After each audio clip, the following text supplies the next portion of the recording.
down. Doesn't really matter. We're still learning about all of these emerging talents. And I've really enjoyed the previous 2 weeks. I think Evolve has been a really fun show. So I've really enjoyed what we've had. So it's going to be nice to see kind of how we add to that this week. Are we going to get some different names? Are they going to... I'm sure they're going to keep showing us some of the people that they really want us to be aware of. For example, that Cali Armstrong we've seen a little bit of. The Kendal Gray, Carly Bright... we've seen a bit of. So it feels like they want us to be familiar with these. It feels like these are people... That big guy as well, those guys that keep getting the squash victories. Feels like they want us to be aware of those two. One of them was called something Carver. I forget the names. I'm still trying to get used to the names. But yeah, I like Evolve. I really do like Evolve. And it's just a bit of fun, to be honest with you, as we kind of learn about these people together. So yeah, I hope everyone's well. We can jump into any thoughts and comments and theories and all of that wacky stuff. I did literally just finish a stream, so I've still got to just move a couple of bits around on screen to make sure that we're set up and good to go. Let's go into chats. I saw a few member things coming through. So Edwards, shout out to you, my friends. Appreciate the support. I know you've been saying about trying to get back to being in the membership thing. So Edward, shout out to you. Chet, shout out to you. And Monkey Boy as well. Shout out to you, my friends. Appreciate people showing support for the channel. In fact, appreciate everyone being here. Everyone here is showing support to the channel because this really is quite a diehard WWE fan stream, isn't it? There's not too many people that would go that level below NXT. So shout out to everyone that joins us for these Evolve streams. Let's get to some thoughts and we'll get them read out. So Hasib, hope you're doing well, buds. We did have the female voice because that was all part of the gender thing we did yesterday, which was really fun. But it was a bit too quiet, that voice for me. Oh, there's one here that says deep. Should we try deep? Let's try deep. There we go, Hasib. Azib Hassan. Daze, how would you feel if Mania Punk wins the Triple Threat Night 1? Then Night 2 Cena's about to win the title. Then Heyman comes, says it's a Triple Threat. Punk comes, pins Cena, Punk backlash. No, I don't like that. It doesn't feel very clear. I ain't having Chuck Ted. I like Chuck Ted, but I don't need calm, warm, casual. Let's go Keith. We'll have Keith. We'll try Keith next. How would we feel if Punk wins the Triple Threat Night 1? Night 2, Cena's about to win the title. Heyman comes and says it's a Triple Threat. Punk comes out, pins Cena Punk backlash. I would just question, how has Paul Heyman got the ability to do that? How has Paul Heyman got the ability to add CM Punk into the main event of WrestleMania? Like, his on-screen character is the wise man of Roman Reigns. If that can be explained, if it can be a case of, you know, Punk has called in his favor with me, and, you know, the Triple H, the chief content officer, creator, like, he owed me one. So, like, I don't know, if it can be explained, that would be the only thing in the heat of the moment. I'd be like, how's Paul been able to sort this? So, if that can be explained, no problem. I wouldn't have a problem with Punk being added. I don't necessarily need it. But I wouldn't have a problem with it as long as it could be explained. Kian, shout out to you. I think I'd rather just the winner gets the title shot at Backlash. I said that before. I think I'd just rather, you know, I'm kind of into the idea that Randy comes down to help Cody, and Randy Cena is the match that we get for Backlash. I personally don't think the title needs to be involved, but Randy Cena in St. Louis, I'm totally down for that. I think that Cody could retain at WrestleMania. If I was booking, I would have him retain at WrestleMania. And then I think the winner of night one could face Cody. So Backlash would be Cody versus whoever won night one of WrestleMania. And it would be Cena versus Orton one final time. The greatest of rivals, with some bad blood after Orton had just cost Cena at WrestleMania in the main event. And there was some bad blood between them. And, like, imagine the promos, imagine the history that we could dig into. Like, I really don't feel like that feud needs the championship. But that's just me. That's the direction I would look to go. But as you've pointed out, there's lots of very interesting directions they can take it. Kian Owen. All right. Daze, hope you are well. Having a great day, I thought. NXT all right. I can't wait till SmackDown with Punk, Rollins, Reigns in the same building. That'll be fun. Been chilling today, watch some Power Rangers, etc. Bing chilling? John Cena was learning Mandarin, and there's a famous clip of him talking Mandarin, right? And for some random moment, I mean, maybe Bing chilling means being chilling in Mandarin, I don't know, but there's a bit where he's just talking away and don't understand, and he goes, Bing chillin', and it just kind of came out of nowhere, and everyone was like, what? And so Bing chillin' became a bit of a meme in regards to John Cena. Bing chillin'. So, yeah, the way he said that then just reminded me of that. Watching some Power Rangers. Do you know what, Kian? I think I mentioned this on the Wrestling Escape Pods. I have got the box set of Saved by the Bell come in, and I am so excited because Saved by the Bell was a program that I would never like race home and put it on, but you know, like when you're a kid, you have like a routine of, okay, I watch these shows, then I turn to that channel and I watch these shows, and it was not that I was particularly, I think, trying to find Saved by the Bell, but it was just on after a show that I watched. And so I would end up watching Saved by the Bell. And so it became part of my routine. And so I watched loads of that when I was young. And for those that have never seen it, it's a late 80s show actually, but I was watching in the 90s. And it's about just kids in an American high school. And it's really interesting when you're a kid in England and you're watching what life is like for kids in America. Even from the youngest of ages, you know, I was exposed to what life was like in America through shows like that, or Clarissa Explains It All, or Kenan and Kel, or Sister Sister. You know, there's loads of those kind of shows that gave me a real glimpse as to what life was like in America from the youngest of ages. And Saved by the Bell was definitely one. There was another show very similar to it, actually, called California Dreamin', which was also like a load of kids in a high school, but they had a band. I think you can get the box set of that, but it seems to be a bit harder to get. But yeah, this Saved by the Bell box set has got all the TV shows up until, like, you know, they finished their first run. They did come back, but it doesn't have those. So it's got all the original 80s, 90s ones. It's got When They Go to College, that series as well. And it's got the movies. Like, so this complete thing, it's like £25. Do you know what I mean? 25 quid for like 4 seasons, 100-odd episodes, 2 movies. Brilliant. So it's going to be one that I'll probably just put it on and have it going in the background. The thing with that is that you could always watch it as an individual episode, but there is like a story that goes throughout the whole thing. And I've never quite been able to piece everything together because you really need to sit down and watch them in order. So you watching a bit of Power Rangers just reminded me that I'll be digging into a bit of nostalgia when that arrives. Should be here by the weekend. So I was quite excited by that. It really made me think about, oh man, what other box sets could I find? What else could I track down? And so I'm keeping an eye out for, I don't know, I don't know, anything else that kind of is similar.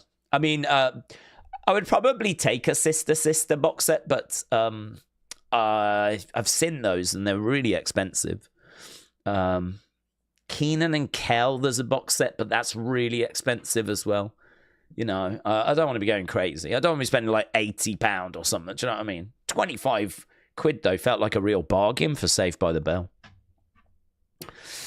Party of 5 and Saved by the Bell, said A. Jobson. Do you know, Party of 5, I never... Oh, yeah, the chat is frozen, isn't it? Party of 5, I'll fix that. Party of 5, I never watched, believe it or not.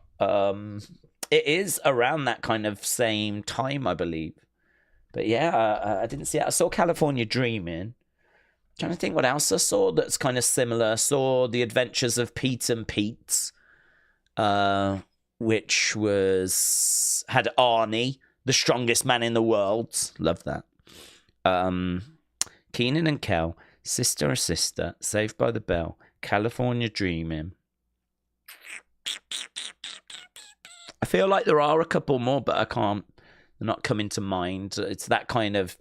Clarissa Explains It All. That was basically the Sabrina, the Teenage Witch, Melissa Joan Hart. That was what she did before Sabrina. I did see a bit of Sabrina, but I wasn't into it. It wasn't my thing. She was like a witch and all that stuff, and I was like, nah. But when she was doing Clarissa Explains It All, I thought that was really good. Are You Afraid of the Dark? That was another one. And Round the Twist. That was another one as well. So these are like really old shows, though, for a lot of you kids. California Dreaming, says TJ. Yeah, it used to be a great show, that did. Will we get Calix tonight, said Chris. Well, I hope so. I hope so. It's the only reason I tune in. Yeah, they haven't teased Calix yet, but that is believed to be Jessica Carr, the female referee from the main roster.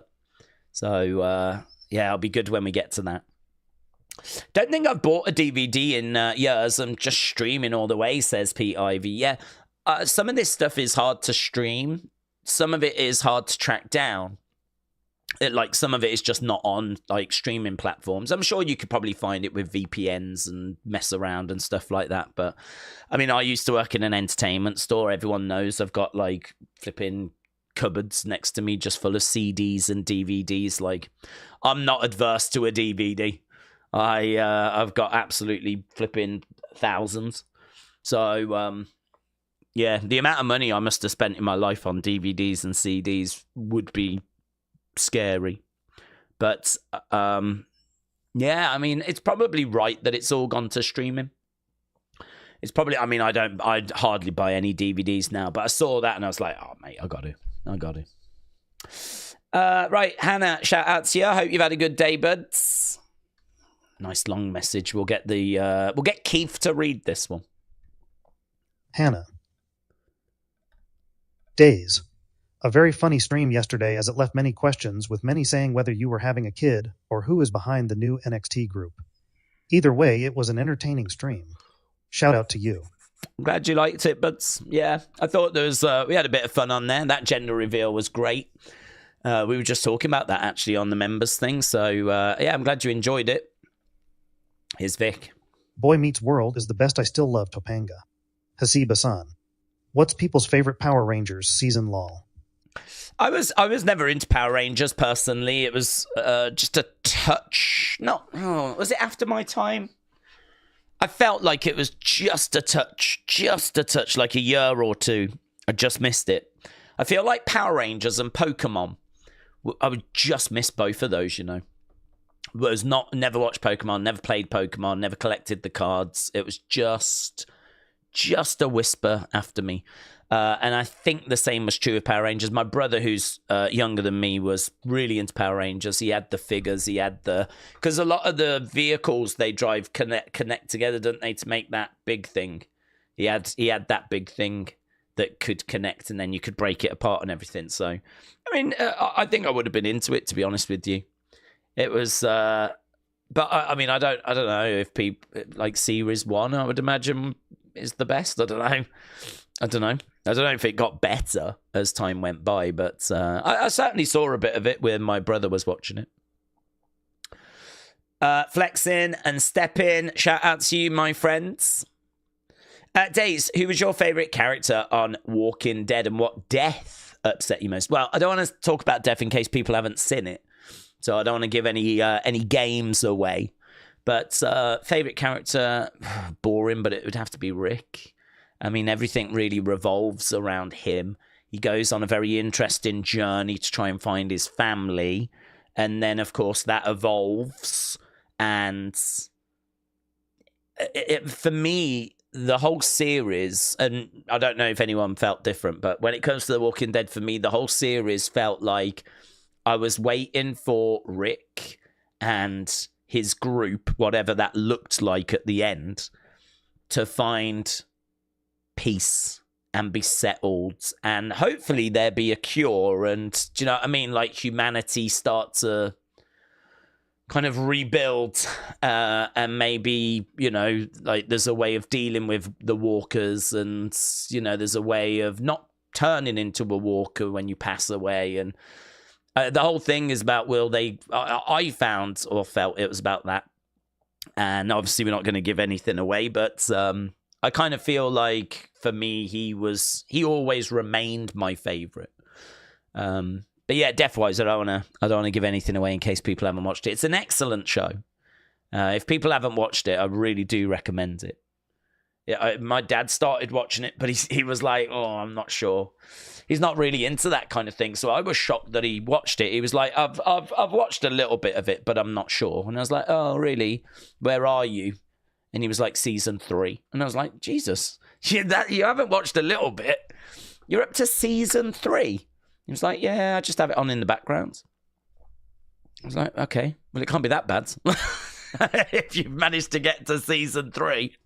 So I don't know what he's doing, but he's been watching that recently. Icarus said Press Gang. Yeah, Press Gang was good. That was good. That one felt, it probably wasn't, but it felt a little old for me, like in the sense of I was watching it and it was like I'd just been watching Doug and Hey Arnold and then here's Press Gang, and I was like, it was a bit more, but I was interested in it. So yeah, that was good. Red Dwarf, love it. Coupling, I never really watched. Filthy Rich and Cat Flap, isn't that thingy from Bottom? That's Rick Mail. Never watched. And V, the miniseries, I never watched. So, yeah, there's a few there that I never got round to watching. Coupling was a comedy show, wasn't it? I know of it. Filthy Rich and Cat Flab, I in my mind, Rick Mayall's in it. V is like a sci-fi thing. Yeah, good. Let's go down. I saw every episodes. What of? Of what? But so with Andy, hello. Let's grab a couple of comments, put them in, get them read out, see what people are saying. Here we go. Boom. Daze, what about crazy bones, yo-yos, or those things you slap around your wrist that we around it? Yeah, man, they were great, weren't they? Wrestle with Andy. They do, you know, those wrist snap things. I can't remember what they were called, but they were like flat, weren't they? And you slapped it and it wrapped around your wrist. I think we looked in Unseen the other day. They're making some of those WWE with championship belts. So it's basically a belt in the shape of a belt. And it's got like the Winged Eagle, the current belts. There's a limited edition Undertaker, like commemorative belt. And they're just the cutout of it with the design, and you do that. So they're back, baby. And they're you can collect championship belt ones, even rare ones like Undertaker to kind of commemorate his career, which would have been like, you know, one of those legacy titles on WWE Shop. They've actually made one of those. I think they're only like a few dollars in America, whatever, but yeah, pretty fun. Yo-yos. I never really did yo-yos, to be honest, but the whole rocking the baby or something and walking the dog. And as a kid, you go through the phase of wanting to learn those and then very quickly go, I can't be bothered. It's not worth it. It's not worth it. So, yeah, I will have had yo-yos, but, you know, I might even have had a WWE one. Crazy bones. I don't massively remember. In my mind, they're like little plastic mold things, plastic things. I don't know what you do with them, though. Were they just collectible? Were they were, in my mind, they're the kind of things you get in those eggs outside of like Walmart, outside of like Toys R Us. you know, and you put like money in and like you kind of get the egg, open it up, and you get a little collectible. In my mind, that's what they were, but I don't think I had many of those. But I sort of feel like I know what they are, so I must have had some interaction with them. Edward Brown LFC1, the baddest on the planet. Daze, I loved old stuff like that, very cool, but I haven't seen Keon and Kel yet. Mm-hmm. But I love stuff like that. I go back and watch stuff like that. I also loves of shows like everyone loves Raymond and Fraser. Yeah, me and Wrestle with Andy have got a deep love. Andy, maybe more so than me. He's tattooed with Fraser moments, and we've got a deep love for Fraser. Everyone Loves Raymond, really fun as well. I mean, both of those just play early on Channel 4, don't they? I mean, like Fraser does. Everyone Loves Raymond used to. You know, in this country on our 4th channel, because you get 5... If you buy a TV, well, it's probably different now, but when you buy a TV, you get 5 terrestrial channels, right? If you get Freeview, which I think most TVs have got built in now, you get more channels, but really it's 5. You got BBC 1, BBC 2, ITV, which is Channel 3, Channel 4, and Channel 5. Channel 4, they every morning play Cheers, Frasier, Everyone Loves Raymond, King of Queens. Trying to think what else I've seen on there. I think that might be it. Those are the shows that you get early, like, 7 in the morning, 8 in the morning. They don't do like news or like a breakfast show or anything. They just show Frasier and Cheers and Everyone Loves Raymond. They just show those kind of shows early in the morning. For you, like, Good Morning Britain, that's on Channel 3. BBC Breakfast is on Channel 1. So, those kind of shows you can normally find on Channel 4 early in the morning, can't you? And they've been shown on TV loads. So, yeah, they're classics. They're great. Love both of those. King of Queens can be pretty fun. Cheers, I can never massively get into, which is weird. You'd think I'd love it because of Frasier being in it, but I just don't really find it that entertaining. I think Frasier blows it away. I think Frasier is so much funnier than Cheers. I don't really give Cheers any time of day. Do you know what show I wish was on more? Taxi. With Andy Kaufman. That's been on TV a bit over the years, but I haven't seen that on TV in ages. Yeah, some great shows. Keenan, hey, you'd like Kenan and Kel. I think you'd find it funny. That was a really good show, Kenan and Kel. As a Marvel fan at the moment, Daredevil Born Again has brought back the kid in me, as Daredevil is one of my favorite Marvel characters. All right. Yeah, I've never got into Marvel. I think that when I was young, wrestling grabbed me. I think, I grew up in Stourbridge, and the thing with Stourbridge is that obviously there was newsagents, and I have no doubt that if I dug into the stands, I would have found maybe some Marvel comics or something like that. But it was just not really the thing that I did. No one in my family read Marvel. No, my parents had never read Marvel. It was just not a thing. None of my friends at school read Marvel. No one was interested or mentioning Marvel. Batman films were out. The Batman movie had been released. Superman films had obviously been done.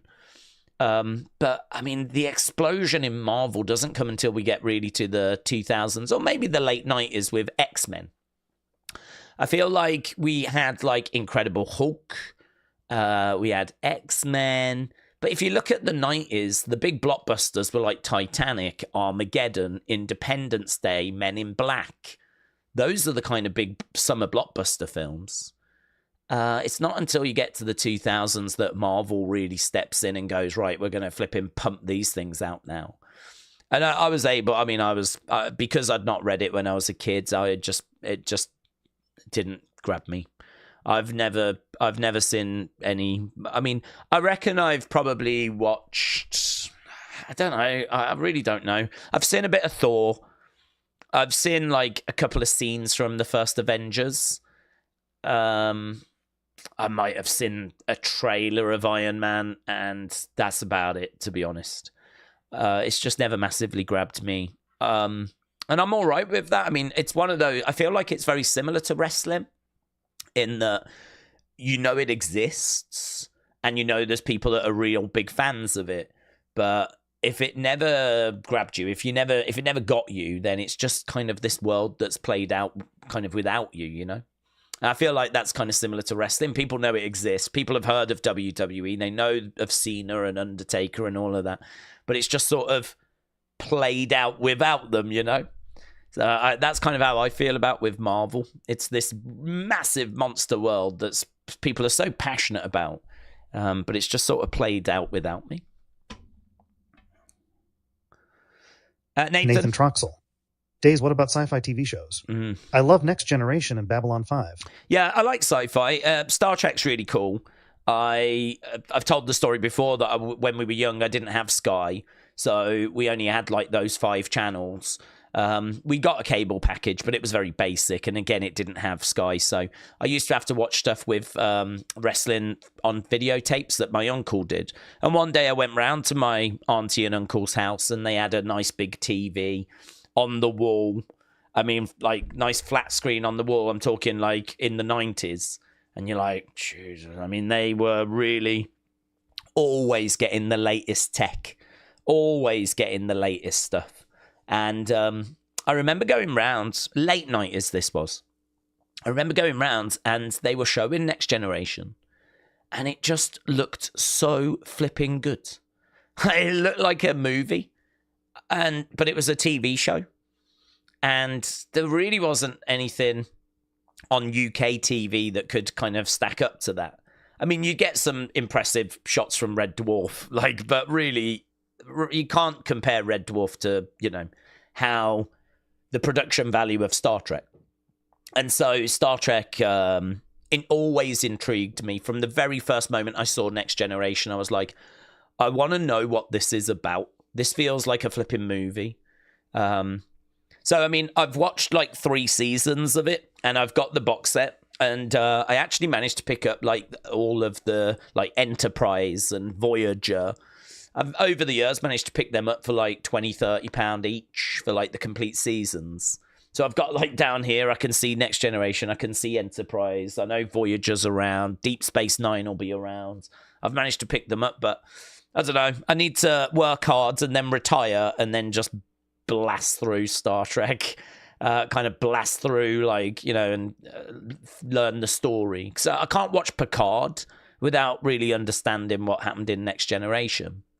So, I like all of that. Star Wars, I like, but I think I like Star Trek more. If I had to choose between the two, I think I'd be a Trekkie more than Star Wars.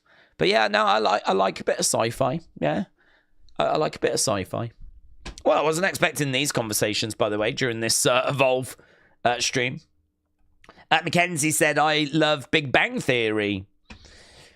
Yeah, not one that I've got into, to be honest. I think mainly because, not because I got anything against it, but I think it was just hard for me when I was working in retail to kind of get back home and really get stuck into like a show like that, into like a comedy show. I really was just waiting for seasons to come out at work, and then I'd buy seasons of things and then go home and binge them. So I wasn't really watching stuff on TV for a long time outside of wrestling. When it came to like shows, I would literally just like, I'd hear about them and then I'd just wait for them to come out at work. And then, you know, you always got 30% discount if you worked there. And so 30% discount, got the show, and then just, you know, blitz through it. And I just did that for a long time. But I never got round to like Big Bang Theory. I don't really know why. I like Friends. I like Frasier.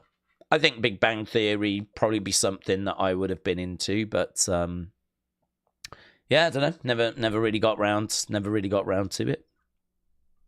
Daze, in your opinion, who would you say in the history of WWE is the GOAT heel and the GOAT babyface? I feel like John Cena might be the GOAT babyface, or Bruno. I feel like Cena, up until obviously his heel turn, famously was a face, carried the company. I mean, he's one of the most recognizable names in the world. If you was to, it's just a different time, isn't it? I mean, I would love for it to be Bruno, because Bruno was always a face, 2-time champion, 11 times as champion. I mean, 11 years as champion in WWE. And it was WWE. I mean, it's not like some weird side. It was WWE. WWE really begins in 63 when they break away from the NWA and they start to crown their own champions. When you're with the NWA, your champion is the NWA champion. So, the champ will come in for a little bit into your territory and, do a bit of work with your talent and then go away and go to the next territory. And so you are your own promotion, but you haven't got really too much control over the top champion. But when they break away, it's just everything. They control everything. And so 63 is regarded as the start of WWE. Buddy Rogers is recognized as the first champion. And so Bruno, for 11 years, has the WWE Championship and is absolutely loved. And, famously, after his 7-year title reign, they were scared of giving Ivan Koloff the belt when he beat him, because they were adamant there would be a riot in Madison Square Garden. The crowd was so upset at Bruno losing the title after 7 years. After 7 years, Cody Rhodes can't even make it a year without criticism. I know it was a very, very, very different time, right? Very different time. But it still rings true that after 7 years, there was shocked silence in Madison Square Garden. There was people upset, and there was a genuine concern that if they gave the belt to Ivan Koloff and he held it up, that Madison Square Garden would have rioted. And it's unbelievable, like, how much love there was for Bruno. And, business dipped after he stopped being champion. So, and to the point where they made him come back to be champion again, and they put the belt on him for another 4 years. And it was only because he said, I've got to step away now, that they even took the belt off him that time. Otherwise, he would have carried on. And then they brought him back again in the 80s just to get whatever they could out of him, because people loved him so much. There is no way that he can't be mentioned if we're going to talk about who the biggest faces are. He has to be mentioned. Hogan obviously has damaged his reputation. Hogan in the 80s, huge. Does kind of start fizzling out around 1991. So I would say Bruno was bigger, babyface-wise. But the thing with Hogan is that that's international, You could show people a picture of Bruno, and I don't know how many people are going to be able to get his name right. Show people a picture of Hogan, everyone's going to know. So I kind of feel like Bruno was actually the bigger babyface, and, for longer, but more people will be able to name Hogan than Bruno. Brett has a bit of a couple of moments where he's heel. Shawn's quite a heel for a lot of his career. Stone Cold, is a bit of a in-between guy, isn't he? But the affection for him, people love Stone Cold. So even though he had a bit of a heel, well, he was heel quite a bit actually, but he was so over. It was white hot, wasn't it? And it was international. And like the world was aware of him. So I suppose you have to mention Stone Cold. I still feel Bruno. I really do. I think Cena, though, for his longevity, Cena's around longer than Stone Cold's. And I think that, international reach. And I think Cena is one of the most recognizable faces. So for me, it's the usual names. It's the usual suspects. But I've probably got to boil it down to Bruno or Cena. I think Stone Cold's got a few heel moments, and his career is obviously cut short. You could say The Rock as well, but The Rock's got quite a few heel moments as well. So I'm going to go Cena, or I'm going to go Bruno for babyface. When it comes to heel, I think Ric Flair's an amazing heel. Ric Flair might be the greatest wrestling heel ever. Full stop. I think his time in WWE is quite short. So you could look at...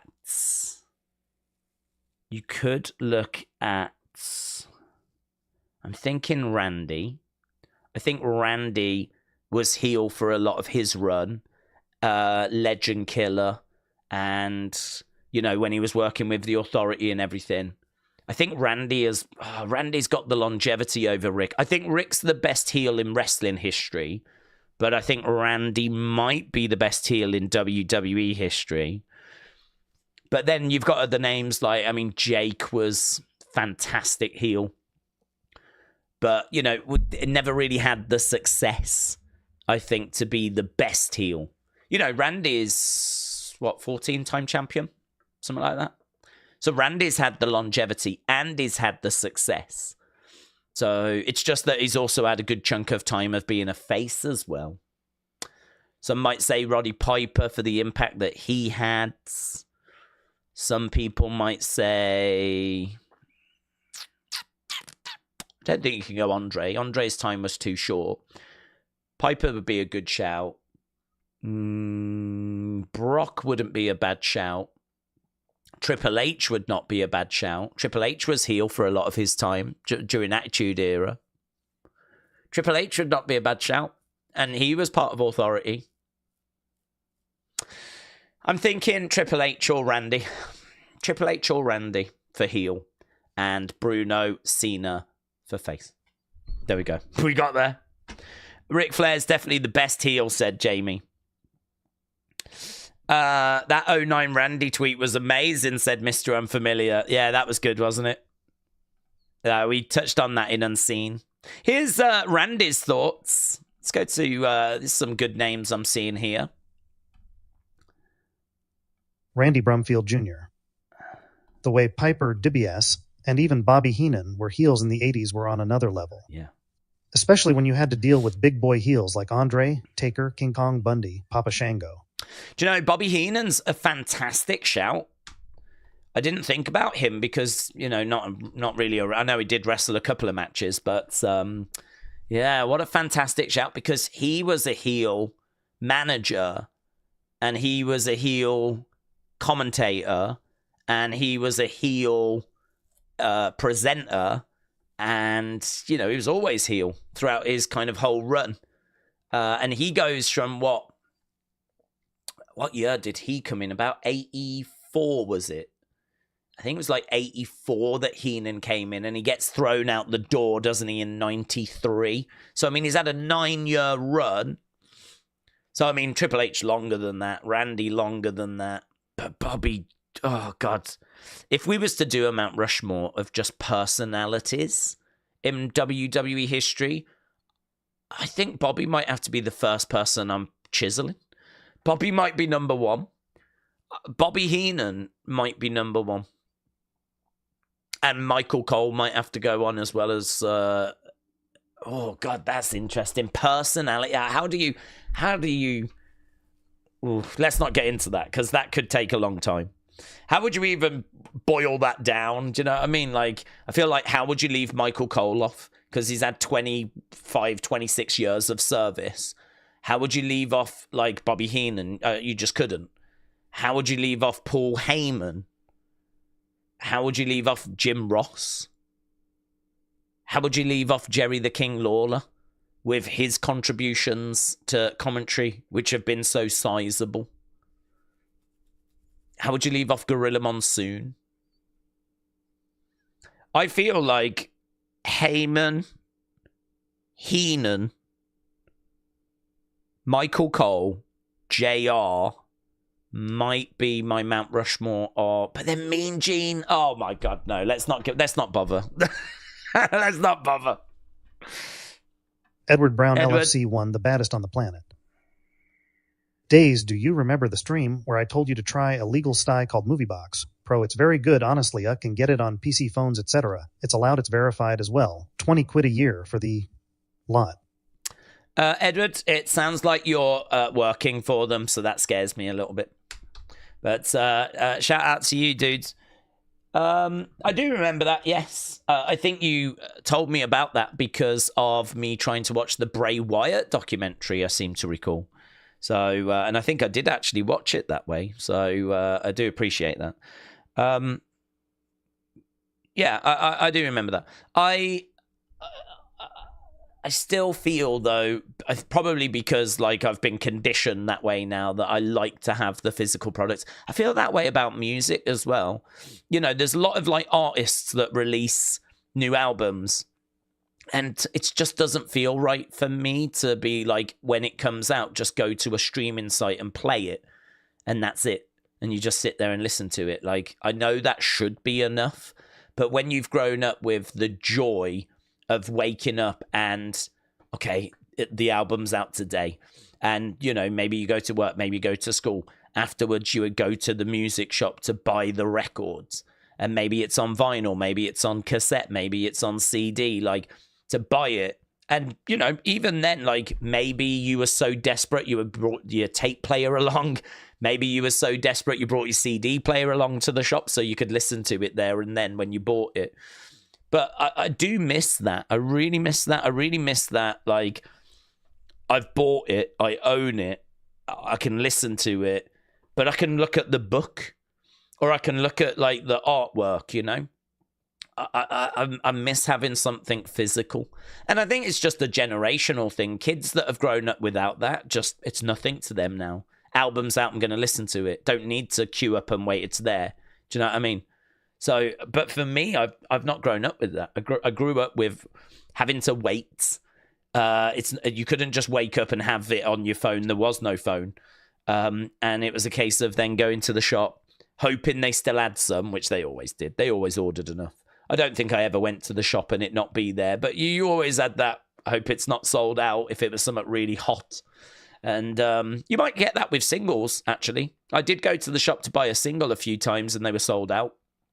I don't think I ever had that with an album, though. And so, yeah, you'd go to the shop, you'd pick it up, purchase it, and, like, you know, try and listen to it on your kind of way back. But you had the lyric book and the artwork. It really did add to the experience. So I think I don't feel quite that way with movies and TV shows. I can just watch those. I suppose when it comes to a movie and a TV show, you watch it and it, like, you need to watch it and you need to listen to it. So you haven't really got the ability to do something else you can do. But if you're paying attention to it, you need to give it your attention. With an album, you can listen, but you've still got the ability to look at something else, you know? And so I think I miss that. I always like having the artwork, looking at the book. Do you know what I mean? Whilst the album's just playing in the background. I've never been someone that's put some on. There's a guy actually I really like on TikTok who reviews Afrobeat and he reviews jazz and all this kind of stuff. I mean, I used to work in a music store, so when I say my tastes are quite varied, they are quite varied. Now, I really do like some like world music, and he really specializes in that. And he will play the best Afrobeat tracks of the week, or, you know, the best stuff coming out of Africa and best stuff coming out of the Caribbean. And he'll sit there with his headphones on and he'll just like be bopping away. And I'm like, I never did that. I've never put an album on, put the headphones on and just sort of bopped away. I've always had to like read and do something else. So yeah, I think like when it comes to like the streaming stuff and everything, it's just, I always prefer the physical. Carla, shout out to you, buds. Hello, looks like we're celebrating something here. I can get the confetti going again, you know. I think I've still got it set up. Here we go. I'll press play. Look. Carla. Dazzy, just wanted to say I have a job and start tomorrow. I'm sure excited and wanted to share with y'all. Carla, many congratulations. Look at this. Yeah, many congrats. So that's always exciting when you're starting a new job. Normally when you start a new job, you'll go through like the induction process and they've got to do the training. Don't know what the job is, but normally it's like, you know, this is health and safety. This is what you need to know.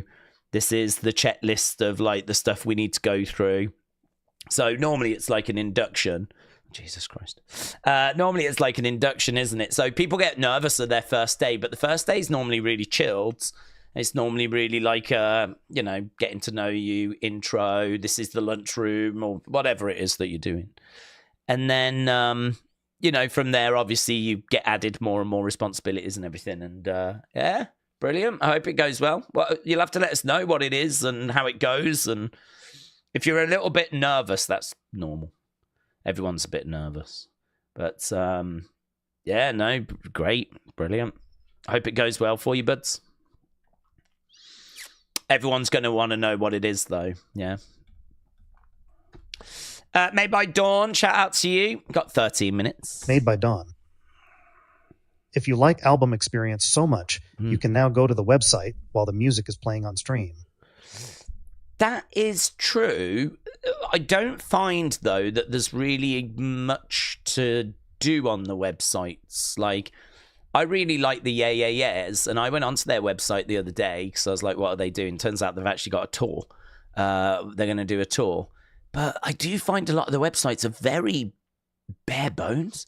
Like, they talk about their tour and the dates that they've got coming up.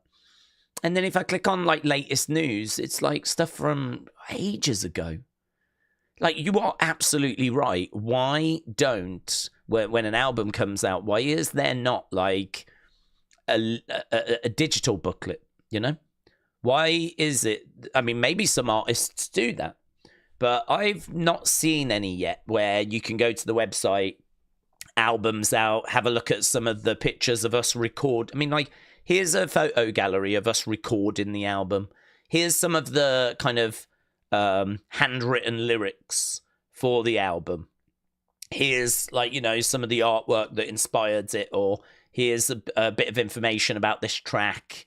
Do you know what I mean? Like, yes, you're 100% correct. That is what I would love. I would love the ability to put the album on and have a look at that kind of stuff. The kind of stuff that you might have found inside a physical booklet in the past. I mean, the Beatles famously, when they did Sgt. Pepper, had like a whole kind of cardboard thing that had all these cut out like little badges, little fake mustache, like had all these like little cut out things that you could, I don't know, do stuff with. And it was like, there's been some pretty wacky stuff that's been put in with vinyls and been put in with albums over the year. But yeah, you are absolutely correct. That is the kind of thing I would be looking for, but I've yet to see it done well. I've yet to see it, like, perhaps like Taylor Swift does a good job or something. Perhaps there's some artists out there that have cracked it. A. Jobson, shout out to you, buds. Where are we? 10 minutes. Honestly, I expected more. New theme music and gear would have been nice. The lack of change in appearance made it come off a bit lazy to me. Yeah, we were talking about that. I think that I think they might have been dialed into those collections. I do think those replica belts are a problem because I think a shirt you can easily just bin, because shirts you can print when they're ordered. So you can just have a load of blank shirts, and then as soon as someone orders them, you just print them up, right? You don't need loads and loads of stuff. You'd print some in advance, but because obviously the order's going to come in thick and fast at the start. But I don't know, you print 2,000 shirts, whatever, in the Scottish design. Probably end up selling those anyway. And then just print on demand. But the belts, that is something which, people are going to want that within a day or two. And so you're going to need those made. And so I do look at the Scotland collection, the Belgium collection. I'm sure there's going to be a flipping London collection. I look at England collection. I look at all these John Cena European Tour collections. And I do just think to myself, like, how much of that got made in advance? How much of that had they already committed to? And how much of that is the reason as to why we didn't get new merch? And they could have still changed the music, but if he's going to not change his merch and he's going to come out in that shirt design, brightly coloured, last time is now, you can't see me, does it then look a little bit weird to change his Titan trying to change his music? which is what makes me think once we get past the European dates and we don't have these collections, could we actually see some movement there? Could we then start to see some new merch? Could we then start to see some new Titantrons and stuff like that? I don't know. Maybe he was telling the truth. Perhaps the truth is that, you know, you get what you deserve and you don't deserve anything new. And perhaps he was telling the truth there, but I don't know. It seems like a missed opportunity. Seems like a missed opportunity with creating, like, you know, they're only doing this because it's now or never, yeah? They're only doing this because he's in his final run. And so we either make you heel now or you're never going to do it. We can either do the thanks for coming, it's been an amazing run, or we do something shocking, yeah? You can see what was said. You can hear what was said when they were discussing this. Like, I understand how compelling that is. Like, you know, the alternative is to not do it, not have that moment, or do you do it, right? And they did it.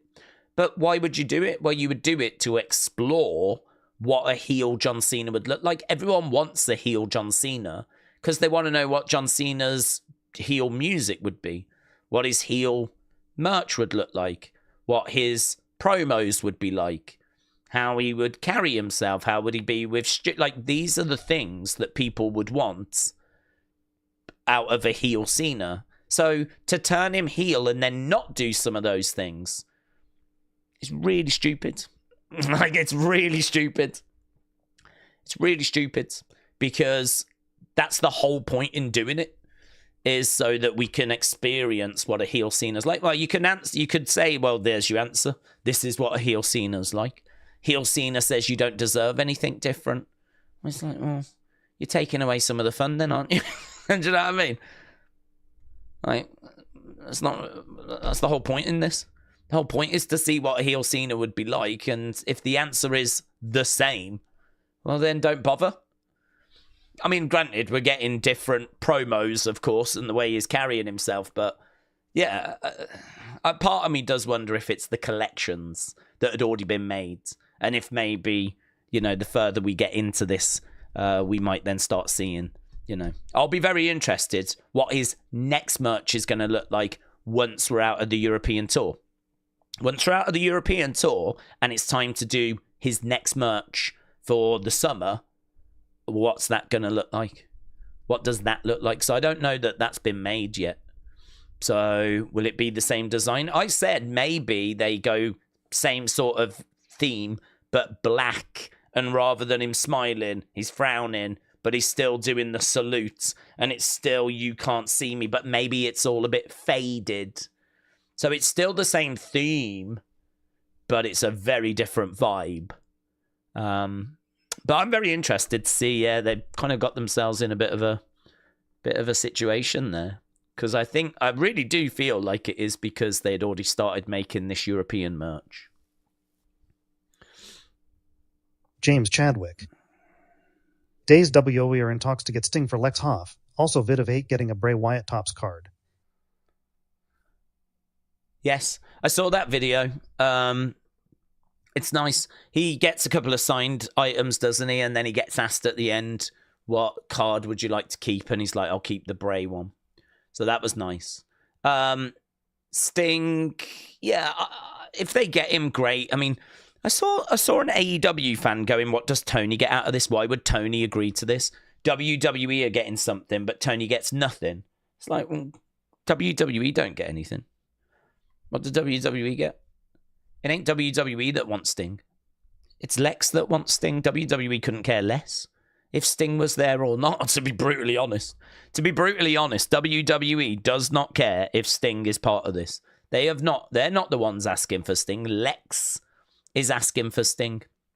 So I think anyone that's got like a pushback to it, and I'd imagine there's people that are, but if there's anyone that's got like a pushback to it, I'd be like, you're pushing back against Lex. You're not pushing back against WWE. WWE don't care if Sting is there or not. Sting's not the one that's going in the Hall of Fame. It's Lex that wants Sting to induct him.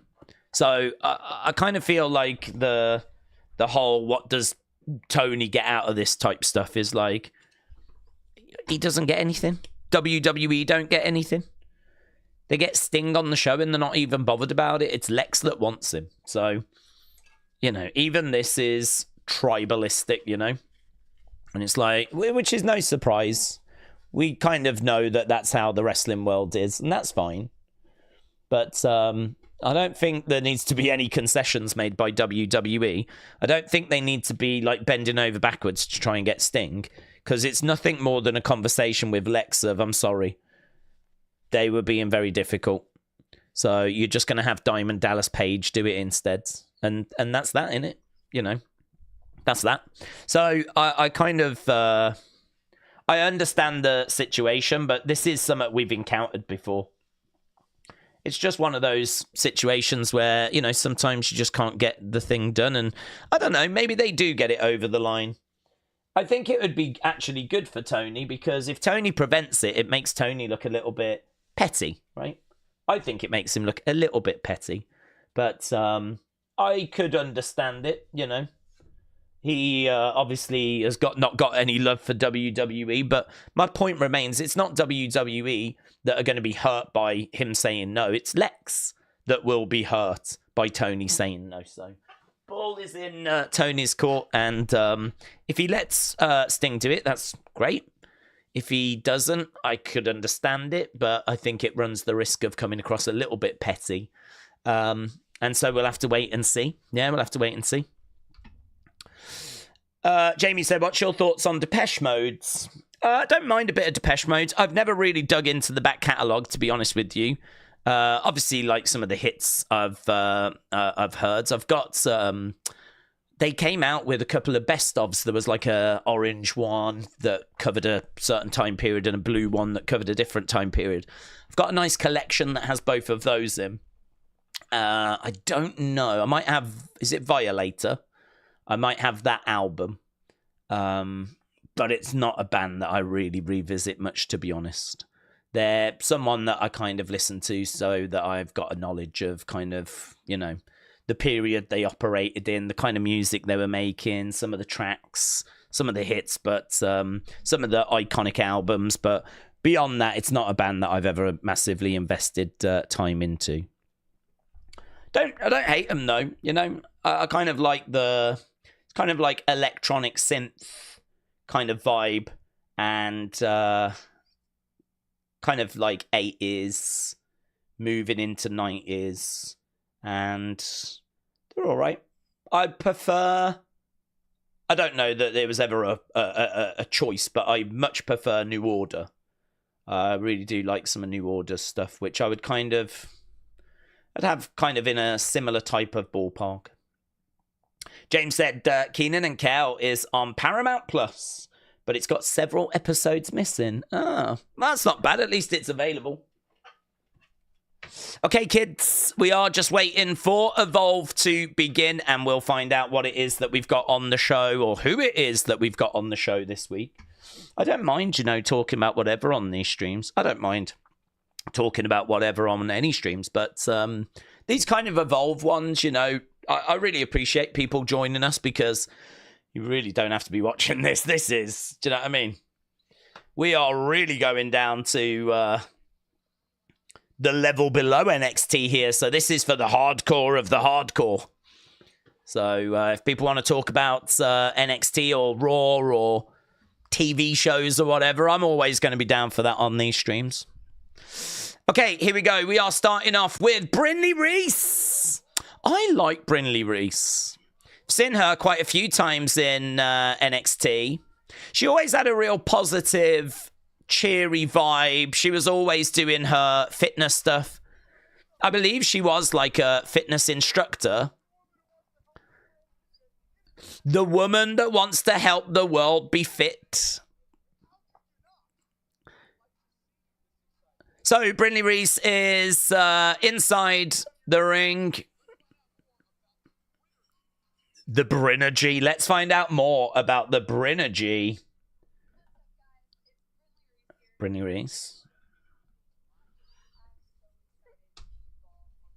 I am so excited to evolve. cheerleading backgrounds.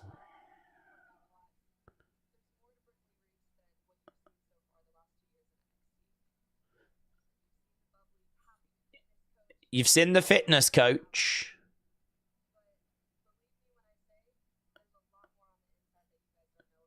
There's a lot more on the inside that you don't know about. Okay, let's go. Brinley Reece. I like the fact she's still bubbly. I like the fact she's still in like bright colors. Mason Holiday. I don't mind that name. Mason Holiday is coming out. Mason Holiday. Yeah, I don't mind that name. Some of the names can be a bit weird, but Mason Holiday is okay.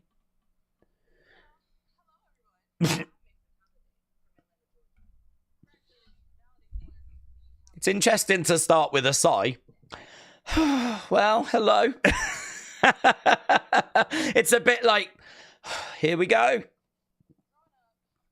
Hello, everyone.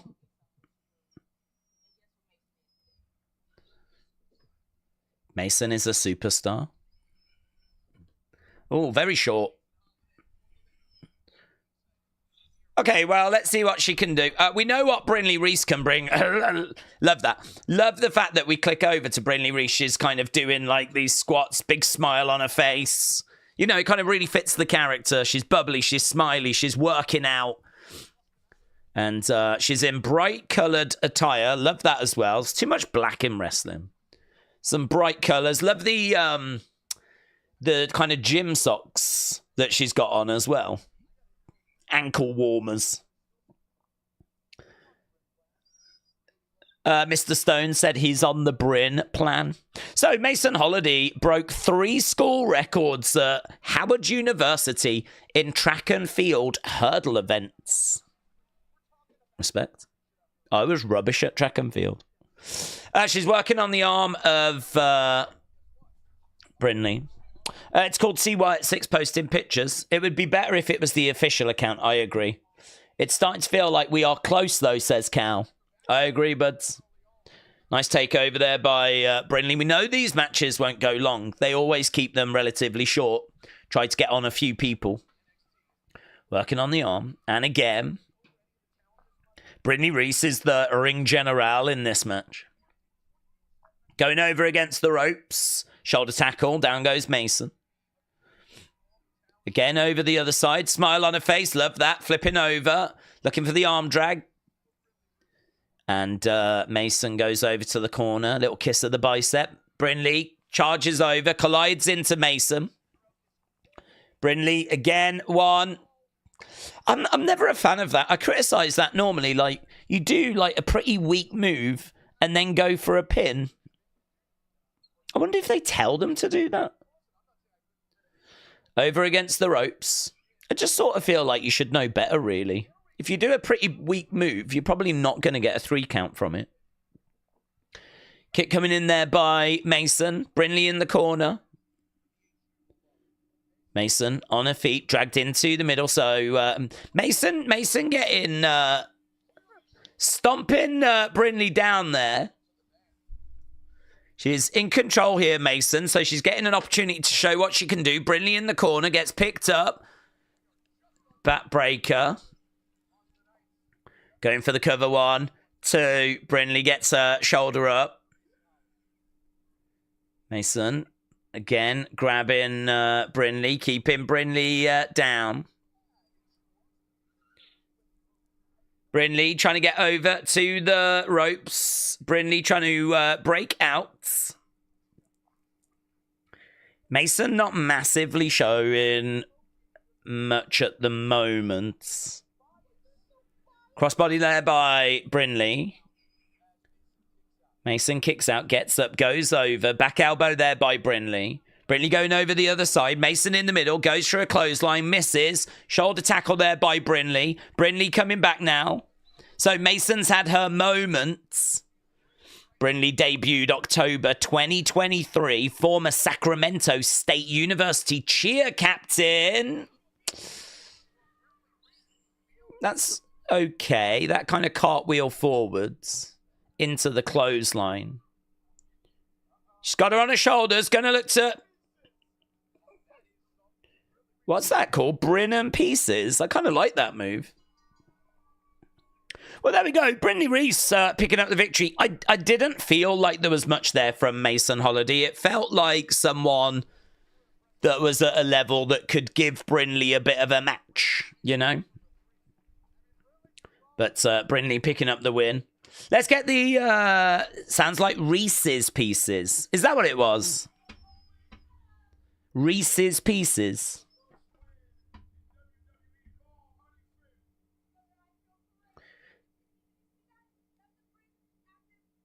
That's the Bryn active mindset. Let's get the match score, see what people thought.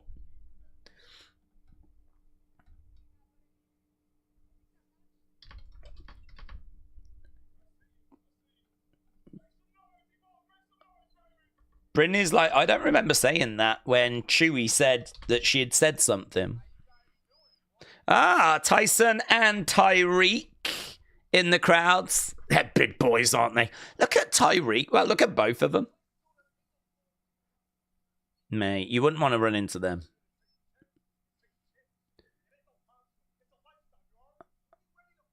We're ready to fight.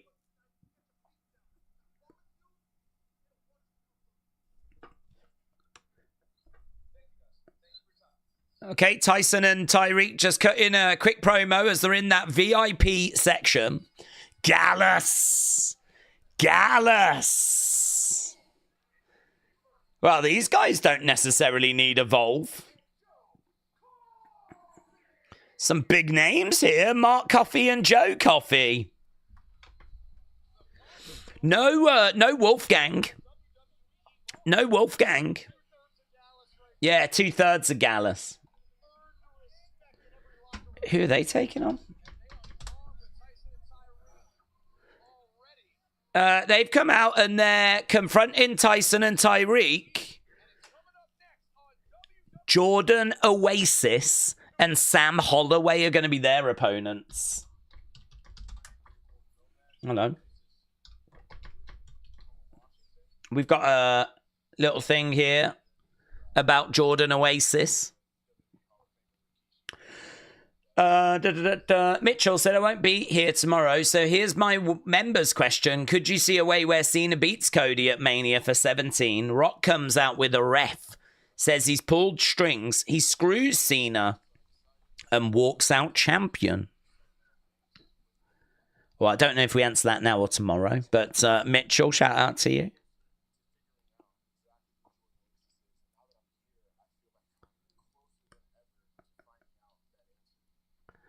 So we were just hearing from Jordan Oasis.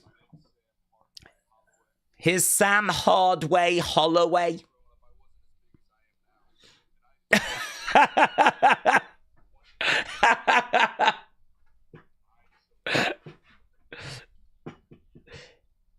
If this was promo class, I personally would go, stop. You just said that when you was growing up, you wasn't as big as you are now. That's kind of a given. That is kind of a given. Like, I wasn't as big as I am now when I was growing up either.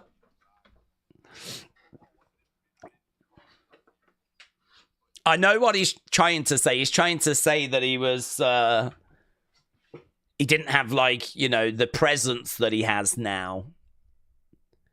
He was maybe, like, you know, not the biggest kid at school. He comes out.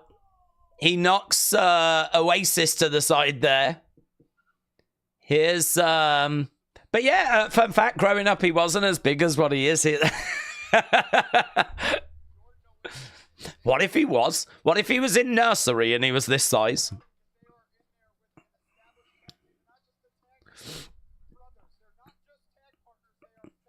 Yeah, Mr. Stone saying that Gallus, they're not just a tag team. They're brothers.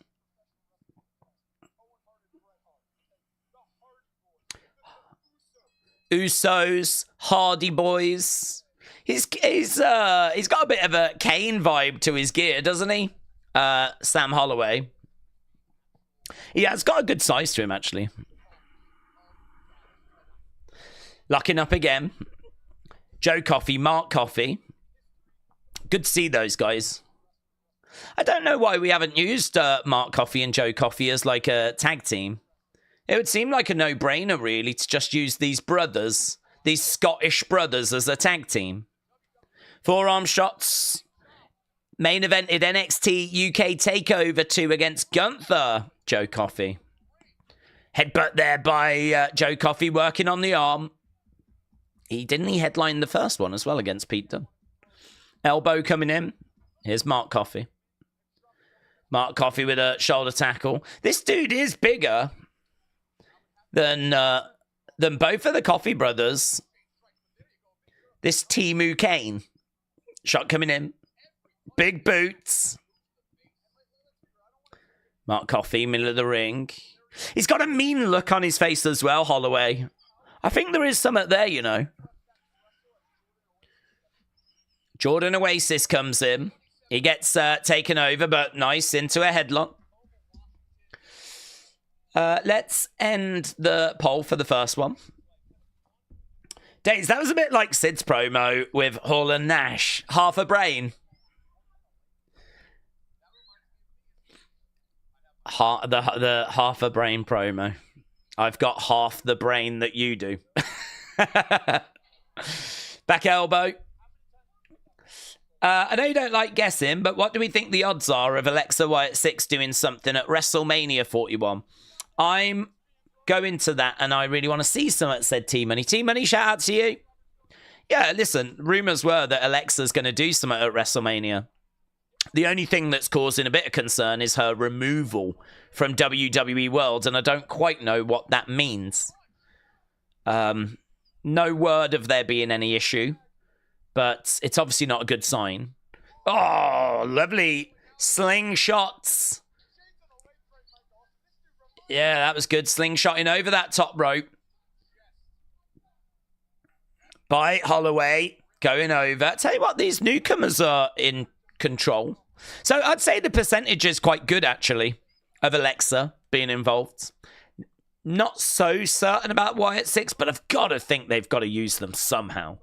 If Wyatt 6 don't feature at WrestleMania, that is a major L.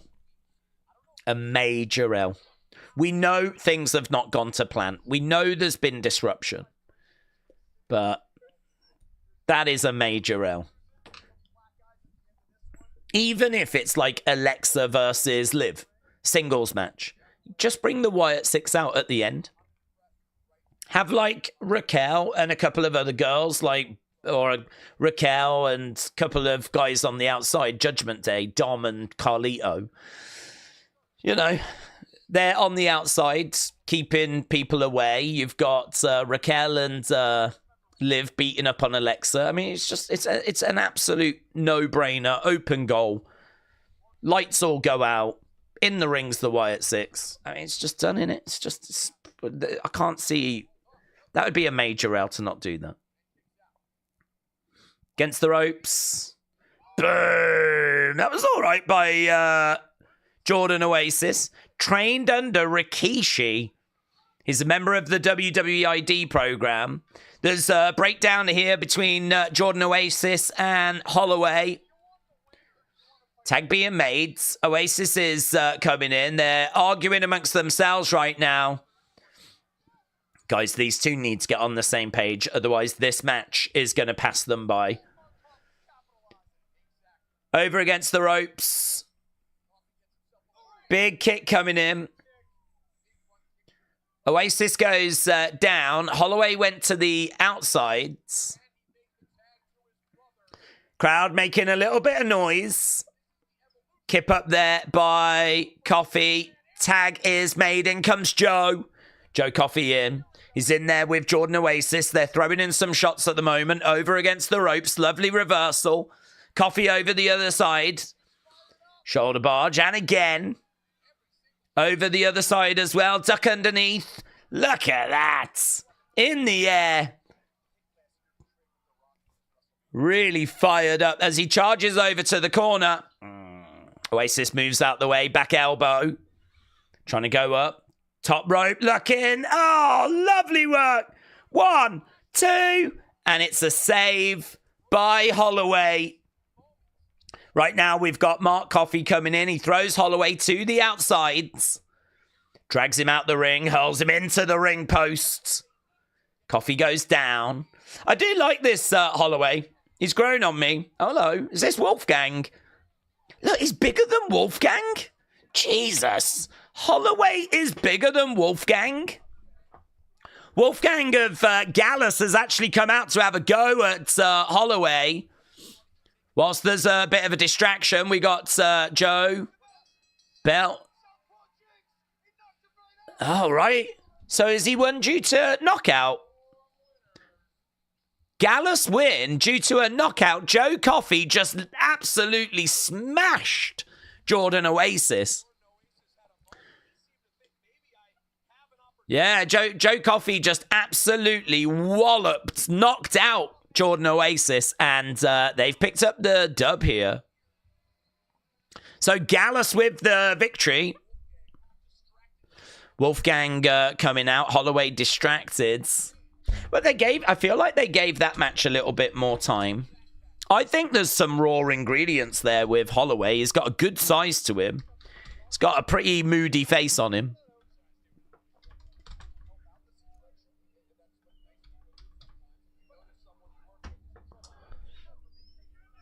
He's like Hank's moodier older brother. Bigger brother. Jordan Oasis being led away. When does Punk get his revenge against Cena from Elimination Chamber? Mania, says Taker 1990. I don't know. They've kind of got different things, haven't they, at the moment? Leila Diggs against Shantel Monroe next. So we've had a couple of names to kind of start this show. Oh, hello, is Leila Diggs already? They do just really go to the next thing.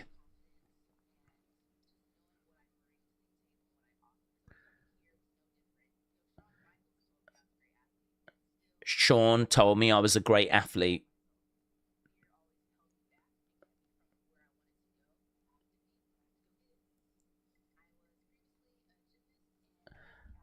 She's been a gymnast. She's been a track athlete.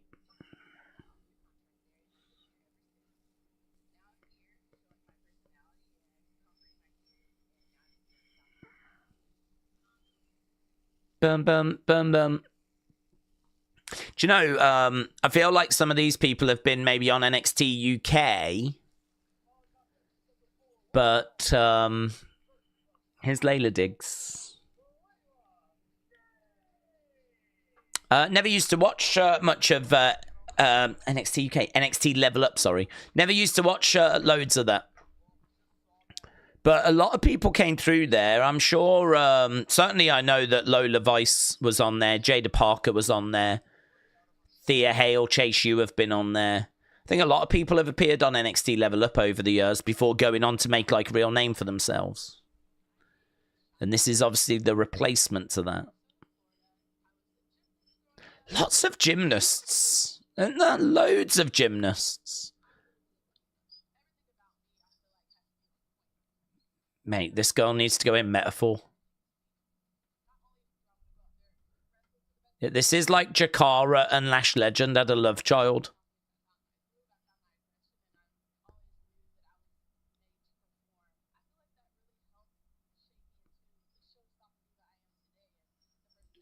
Who's she? She's a show-stopping diva. Okay, she's the heel. She's annoying. Here's Shantel Monroe. Yeah, look, she's come out with a mirror as well. Love that for her. People don't quite know how to react, but she's giving like the crowd a dirty look. She shows the crowd the mirror and then is like, no.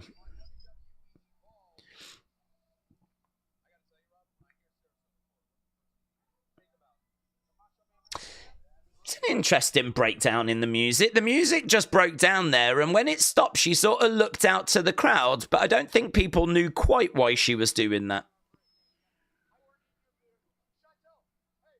I sort of feel like when that music stops, it might be good for her to strike like a pose or something. It's interesting that, because the music goes, then all of a sudden it just stops. And I feel like there's something you could do in that moment. She turned around and looked at the crowds. Perhaps she could turn around and look at the crowd, but look extra disgusted. Or stare at someone in particular and look extra disgusted. When every time the music stops, fix your eyes on someone. Look them up and down, look absolutely disgusted. Use it as a way to get across you're the heel. Pulling the hair. Hair pull there by Shantel Monroe. So this is Diggs versus Monroe. I don't know either of these women. I think she did okay, kind of getting across the arrogance and coming out with the mirror and getting across that she was the heel. Diggs in like bright colours. Ooh, that was kind of interesting. So she grabbed onto that middle rope, kind of flipped up. I thought she was going to flip up and then bounce back again. Imagine if someone did that. Grab the middle rope, flip over, bounce back and go into like a backflip. Or go into like oh my God, standing moonsault. 1, 2, kick out. Shantel is like the third meta girl, said Mackenzie. Totally agree. Totally agree. She is like a mini Lash legend. Knee coming in there.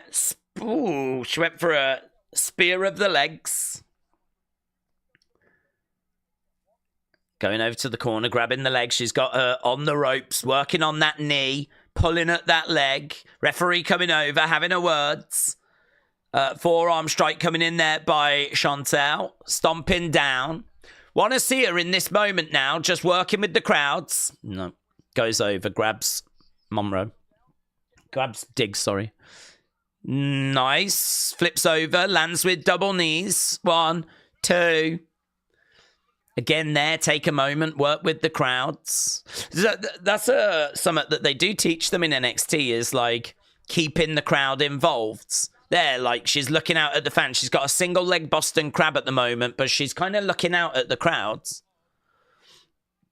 Trying to drag her over into the center. Single leg Boston. Roll up there by Diggs. 1, 2. Couldn't get the 3.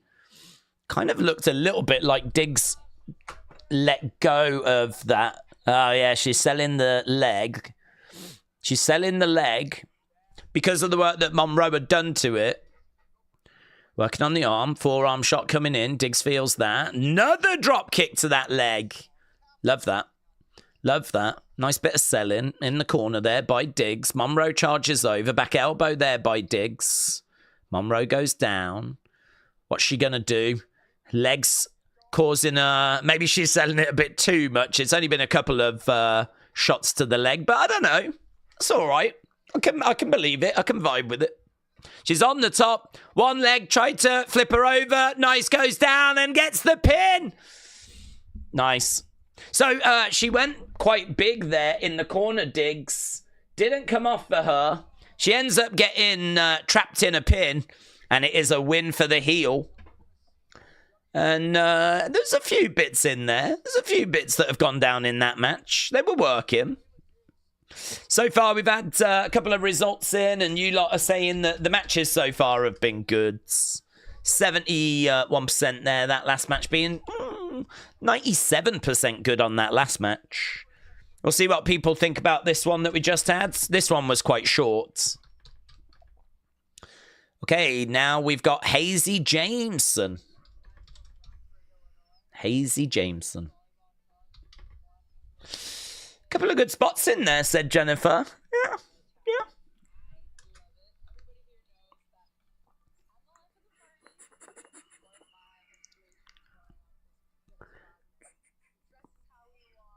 Dennis Rodman was one of her inspirations. Oh, hello.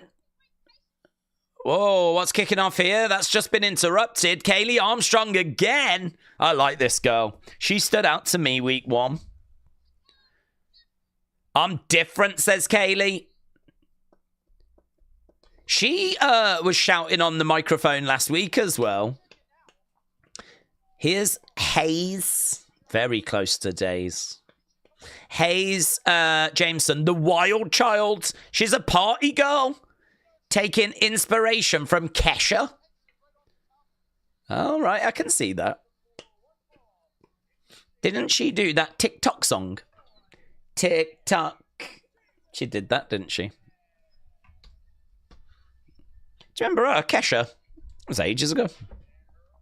Okay, so Hayes Jameson against Cali. Let's go, Cali. I like Cali. Second time we're seeing Cali. We saw her week 1 in that tag match, the very first match. Cali was, you know how we were just talking about, like, engage the crowds, like, involve the crowd, like, say some stuff to the... She was excellent at that during her first match. Look at that. She just picks up Hayes Jameson, throws her into the corner, lays down some big blows. Cali going over, grabbing Hayes Jameson against the ropes, looking to pick her up, slam her down. Oh, it wasn't quite textbook, but there's some good power on display there. And look at it. Look at how animated she is. I don't even know what she's saying. Like, this is my house.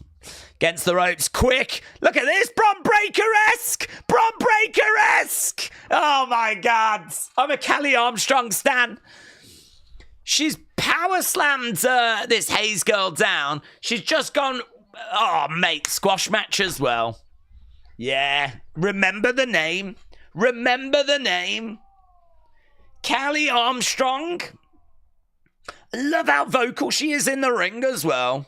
Yeah, that power slam. Look at the speed. Oh. They love their shoulder barges, don't they? Thought she was going to go. I told you.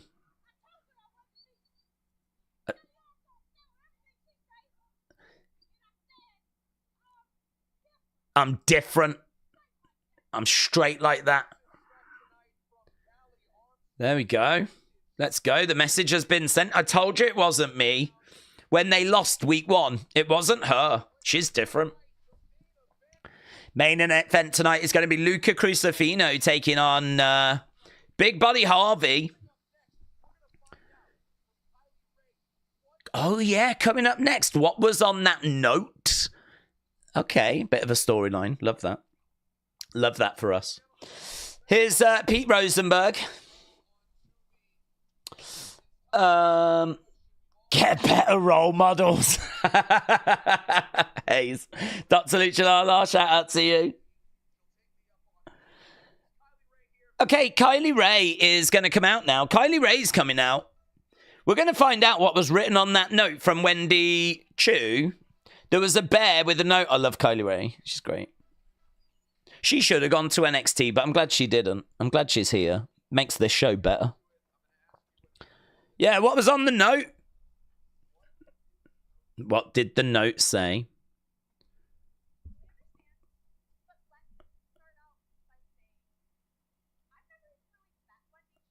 Okay, never really met Wendy.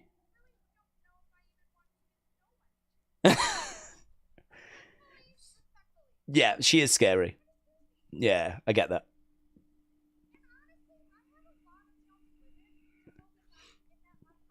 Mm-hmm.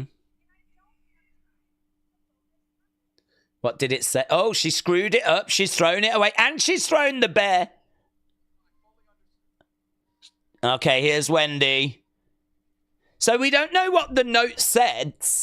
Wendy is going to come out, though. Kylie Ray's not smiling anymore. She's not thrilled about this. She's kind of looking around, wanting to know where she is. Well, that's not Wendy. Hey, you're right. Whoa! Zara Zaka came out.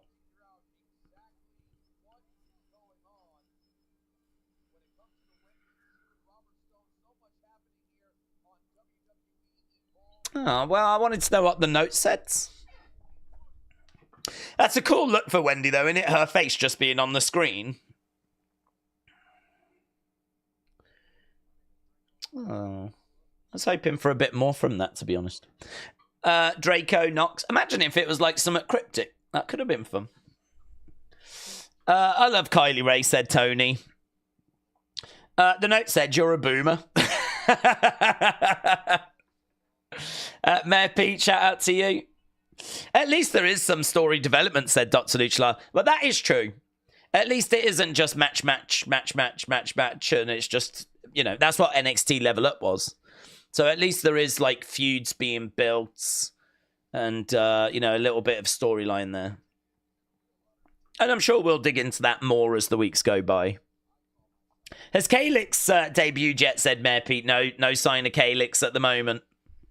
Big Time said NXT did 676. Same week last year was 569. So 19% down, 21%. That's not gone very well, has it?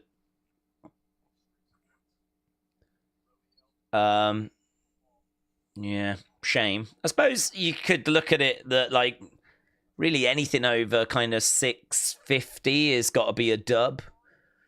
Because for a long time we were around 650, around that. So any 676, you got to go, okay, yeah, dub. But considering we've been in 700s and 800s recently, like, that is a step down.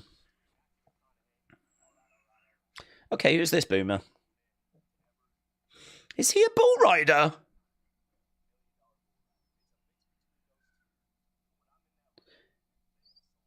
Okay, we got a cowboy. I need to dial back in here. There ain't nothing a cowboy can't overcome. Okay, guys, we got a flipping cowboy. We got Draco Knox. Oh my God, look at this. We've got a flipping smoking gun. Draco. Is it Draco Knox and is it both of these guys? Oh, yeah. Draco Knox and Tate Wilder. They're very young and very gifted. Well, this Wilder guy's not a cowboy, is he? Dude, he should be dressed as a cowboy. Yeah, there's a cowboy Drake chant. Cowboy Drake. I tell you what, he's popular. LFG Draco Knox. Yeah, the cowboy's popular. Oh, are they taking on Tyson and Tyreek? Okay, we know these guys. We haven't seen loads of them, to be honest. They've been over in TNA for a bit with Wes. The first time I ever saw these were at a house show about a year ago when I was in Florida. They opened the show because I remember I wanted to record, like, write down who I saw, and these guys came out, and immediately I was like, who are these? So immediately I was like, I'm out. I don't even know who these are. I think they took on maybe Lexis King and Javier Barnell when I saw them. They were baby faces as well. I like them as heels. Hey, where's OTM gone? Do you remember OTM? I don't feel like I've seen them in forever. Jada Parker used to hang around with them. She's dumped them. Right, here we go. They're locking up. So we've got Tate Wilder. Oh, Draco Knox is not the cowboy. I thought that was the cowboy. Seems like Draco's got a lot of support, though. He's the one that's in the ring now, is he? Shot coming in. Over against the ropes. This is Tyson. Uses the phrase brick by brick to signify his approach to building his career. Mackenzie said, the note said, Ava, I'm still stuck in the casket. Very good. She did tweet, didn't she? Will you let me out? Right, tag being made. Here's the Tate Wilder. Tate Wilder's the cowboy. I got confused. So Tate Wilder's the cowboy. Draco, a modern day cowboy. In the 2021 season, he broke 2 face masks.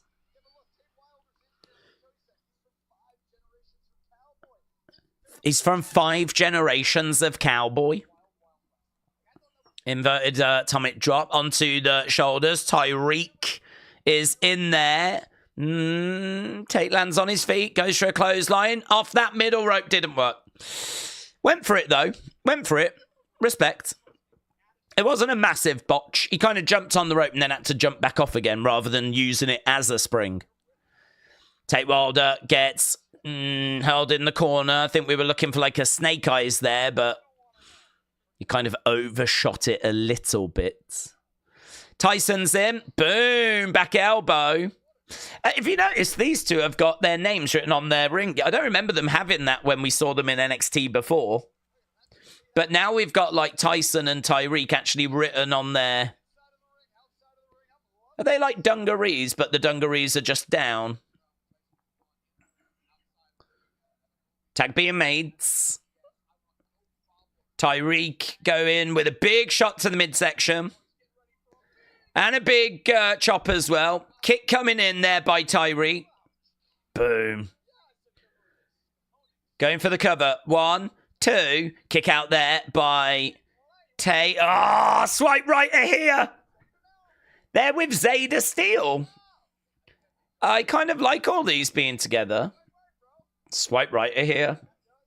Let's go. Look at swipe right.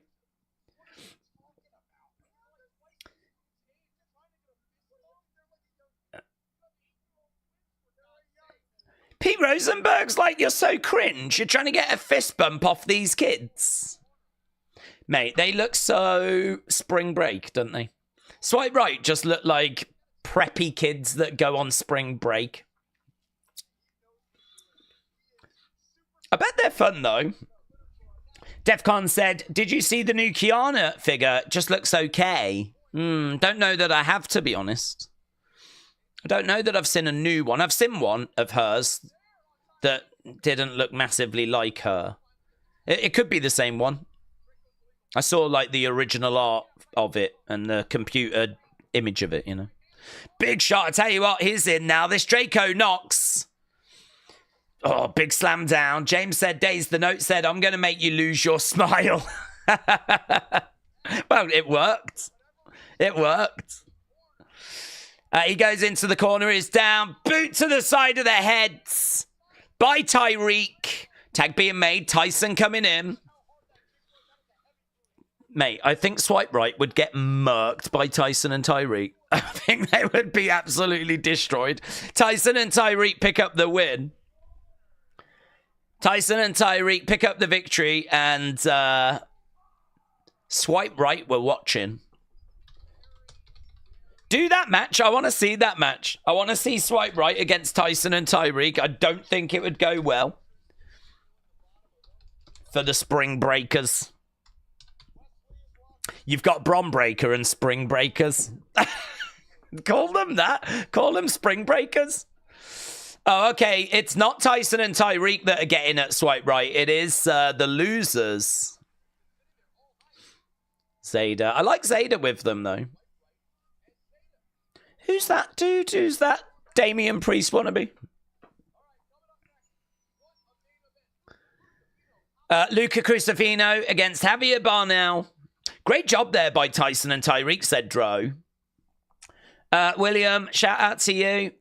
It's William. Do you remember him? He used to be a mod on the chat. I remember William. William will never be forgotten. Hall of Famer. Here's Oro. And here we go. Luca Crusifino, friend of the channel. Let's go. Let's go, Luca. I'm Team Luca on this one. The consigliere of the D'Angelo family. Visit his website, crusafinolaw.com. Did you know he had a website? crusafinolaw.com. I'm going to there now. crusafinolaw.com. The consigliere, crusafinolaw.com. Let's have a look. Oh my God, the flipping is a website. What the flip?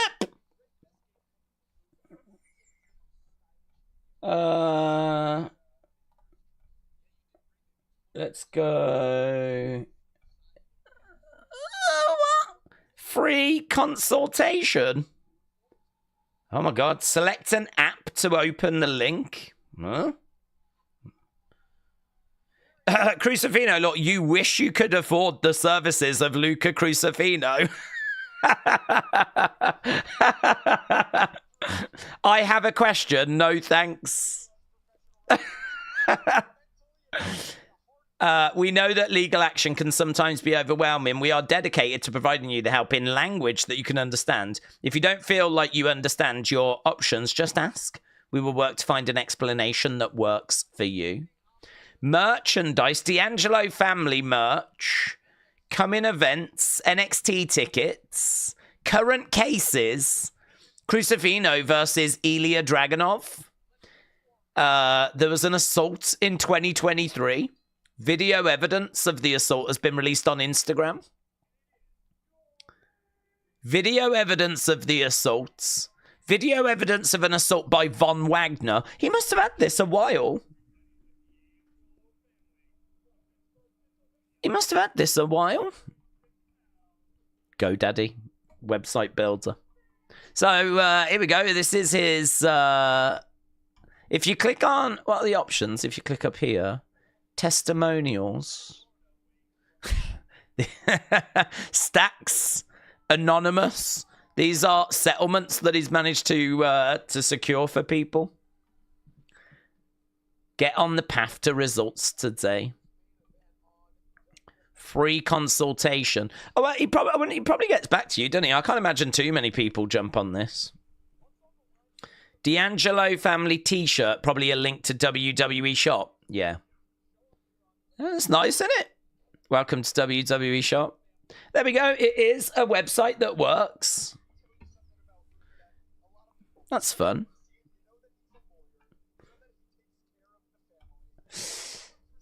That's fun. That backs up his character.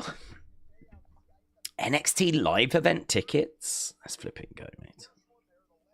Let's have a look. Let's have a little look at that. Luca Crusifino then in control. Ah, yeah. Look at this. So on March 21st, that's tomorrow, they're in Melbourne, Florida. And you can get tickets, $15. $15. They're in Bartow. It's all Florida, of course. On the 22nd. Then in April, Crystal River, Gainesville. Is that Dade City? Dade City? They're all like $15. That one's got a $25 option. I wonder if that's the meet and greet. Orlando, $25 option as well. Not all of them do, like that one doesn't, but these ones do. I wonder if that's like Gold Circle. No, I think it's just better seating, to be honest.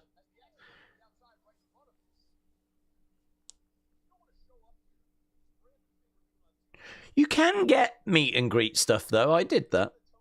I love NXT for that. The fact that you can like pay a bit extra to meet some of the people before. That's great. God, I'd spend so much money if I lived in Florida. I'd go to all of these. I've said before, I'd be green shirt guy of the flipping NXT house show tour. That's my level.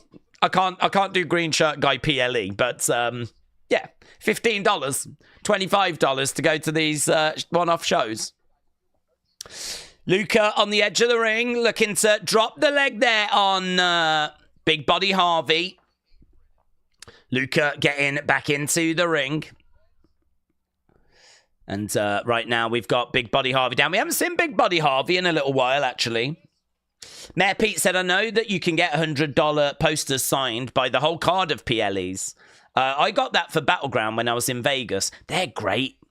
They are great. I've got one of those as well. Big Body Harvey is down.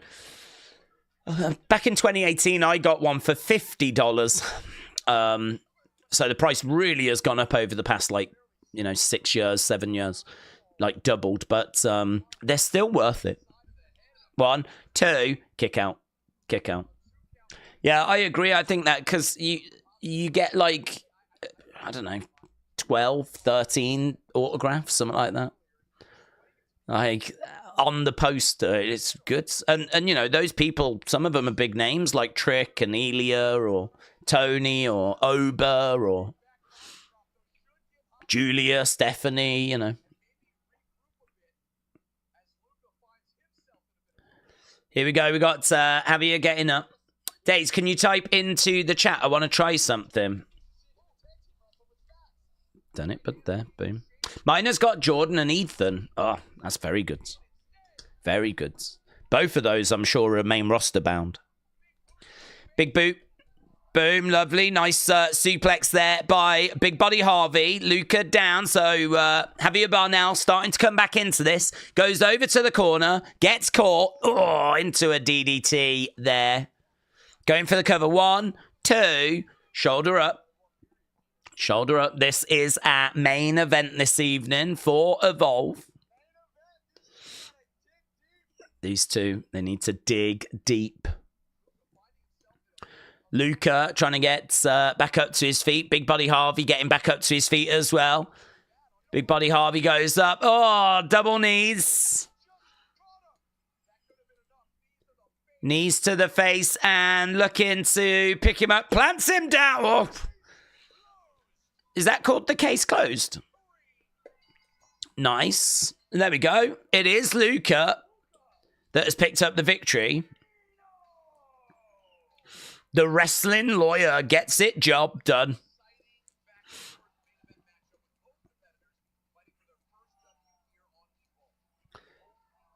Big Body Harvey. He's been out with an injury for so long, but I think he'll be pleased with that run out.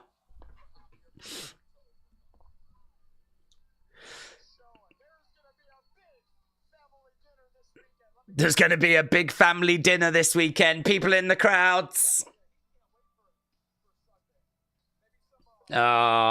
Big Body Harvey is the husband of Tatum Paxley, isn't he? Evolve is Luca Crusifino show.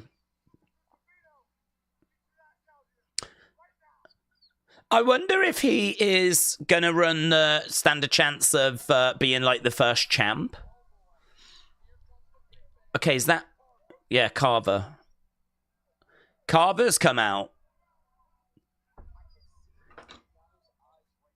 Keanu Carver, who won some squashes. We've seen him a few times. Harlem Lewis. Yeah, he won a squash as well, didn't he? So is it like these three that are like circling around each other for who's going to be champion? No big kind of explosive finish this week. Obviously, we had Gallus kind of closing the show last week, like attacking people backstage. We didn't really get anything like that this week. We did get a couple of names that we are familiar with if you've been watching NXT. I think that was okay. Honestly, I think that was okay. I really like Cali Armstrong. I think she's a good talent. Nice seeing Kylie Ray again. Nice to see a bit of development with that story. It was okay. In-ring didn't feel quite as compelling as what we've seen in previous weeks. I sort of feel like in previous weeks there was a few great scores. This one, there was a lot of good. Even that one has just come out as good. We just need to get a score in for our main event. But it was fine. It was fine. Get in your thoughts. What did you think about this week's episodes? Did it float your boats? Yeah, I agree with Brony, actually. Even though I don't think this is like the best episode we've seen so far, I agree with Brony. Bronny FN. Good show, easy watch. Ninja wasn't really feeling it. Oh, we're always keeping it real, Ninja. It doesn't bother me to say if the show was no good, I'll say it's no good. So Ninja didn't enjoy it. Ninja Xux. Not a good show if we're being Rhea. I don't know why it cut off the L, but if we're being real, not a good show. Brony said, the matches are just too short. Taker 1990 said, have you seen The Last of Us? If you have, are you ready for season 2? I actually haven't. It's one of those shows that's on my to watch list. So I do need to watch it because I really like Walking Dead, and I know this is similar, but I've not seen it yet. Dr. Luchalala. Yeah, last week was better. Yeah, last week was better, yes. I agree. Couple of comments here. Bronny FN. Why compare it to Raw and SmackDown? This is pre-developmental. That's true. Ninjek Socks. Not the worst show, but wouldn't say it's good. Yeah, Do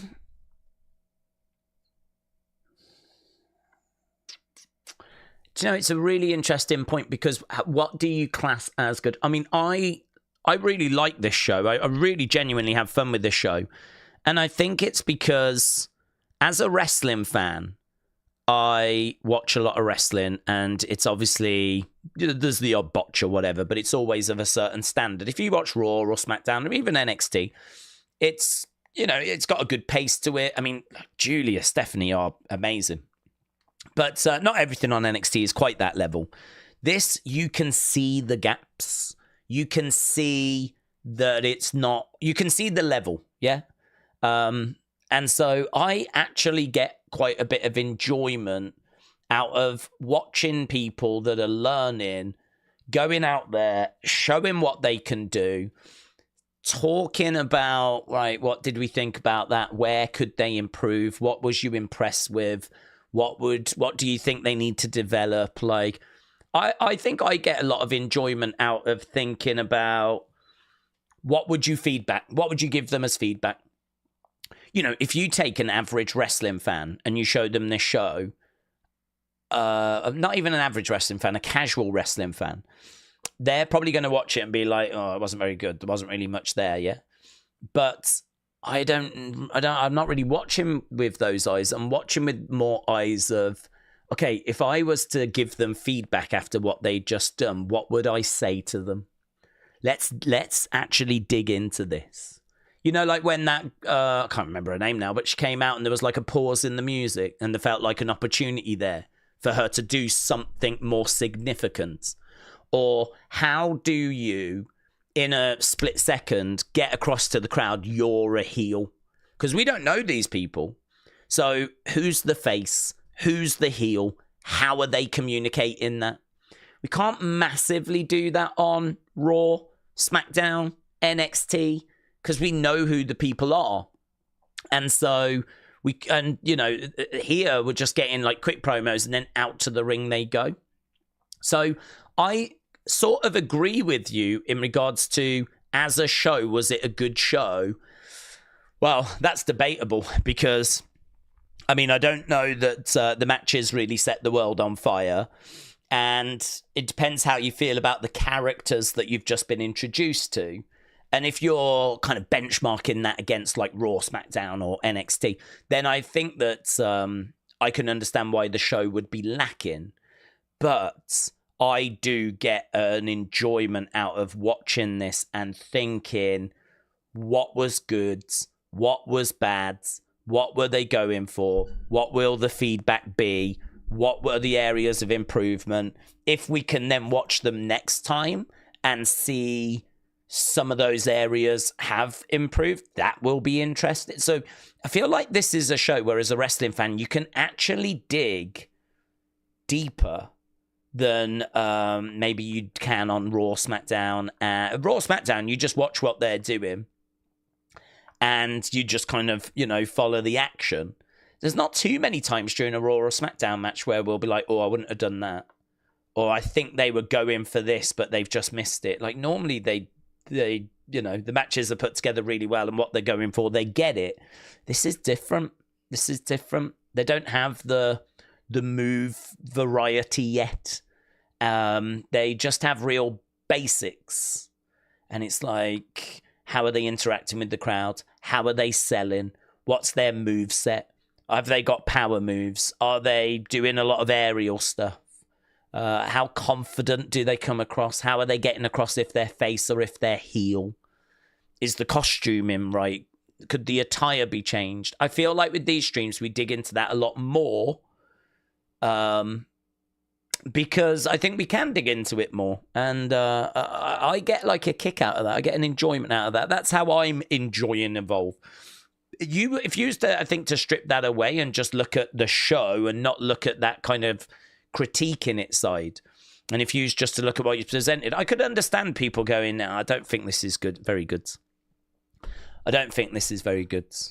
Because I don't think a lot of the in-ring action was that compelling. I think the characters are still being fleshed out. But this is, I suppose, where we go, it's pre-developmental. This is, we're taking gymnasts. We're putting them in a ring. We're trying to train them to be wrestlers. That's what they've delivered. How do we feel about it? Did we like it? Did we not like it? Where were the areas they could have improved? What did they do right? What did they do wrong? No one can have a go at us for doing that. No one can turn around and go, how is it your place to, come out with these critiques? It's like, well, that's how we enjoy watching the show, is by watching it and construct it. I think it's all constructive, yeah? I like everyone that I've seen. I ain't got personal issues with anyone, but it's just like constructively, that's what I've watched. That's how I feel. That's the feedback I would give to different people. And I think that's where my enjoyment comes from. I don't know if people feel different, feel the same, or... instead, I enjoyed it. I just think there's an aspect of it that as a show is not good. It's okay. I just wouldn't say it was good as a show. Ninja, shout out to you. But I definitely do keep the show. It is great for the wrestlers to develop, and I do love that aspect, said Ninja. Mm-hmm. I think I get where you're coming from, yeah. Days, we second guess stuff on Raw each week, promo-wise at least. Yeah, promo-wise, yes. In-ring, I don't really find myself ever saying, I wouldn't have done that move, or I think they were, like, they should involve the crowd more, or stuff like that. I find that there's a lot more to get your teeth into here because there's a lot more that's obviously wrong here. Like that girl that was the heel that came out and she was doing a move and then she'd go to another move and then she'd do another move. And it was like, you need to involve the crowd. I'm so used to people in NXT in the main roster kind of like looking out to the crowd or pointing someone out and like, trashing them or whatever. And like when you go up to do a moonsault, very rarely would you go up and just hit the moonsault unless it was like a real dramatic moment. Normally you would go up, let that moment breathe, right? Let the crowd get on the same page as to what it is you're about to do. Get your foot in right, maybe put like your arms out. Right, here I go. Peacocking, yeah? And it's like a lot of wrestlers just do that because they're trained to do that. When you don't see it, because we're at the level where these kind of things won't show, because they're still working on other stuff. It's kind of like overload, isn't it? You've got so much stuff to focus on that, you kind of like, I need to remember to do that. I get the feeling that when they go back and they get their feedback, I get the feeling that they'll be like, right, you need to do a bit more of this. You got to involve the crowd more. I need you to be bigger with your presentation and your poses rather than just coming out and doing a little thing like this. I need it bigger. I need the people at the back in an arena to be able to see, like at a house show. Yeah, we've got the screens, but I need it bigger. It all needs to be bigger. And like, I need you to come out and immediately establish that you're the heel. I feel like those kind of feedback points, they're not points you would be giving people on the flipping main roster. They're not points you'd be really giving top end of NXT. Maybe like more the bottom end. But to be honest with you, this is the bottom end of NXT. These are the people that we would be seeing normally in NXT get a little run out.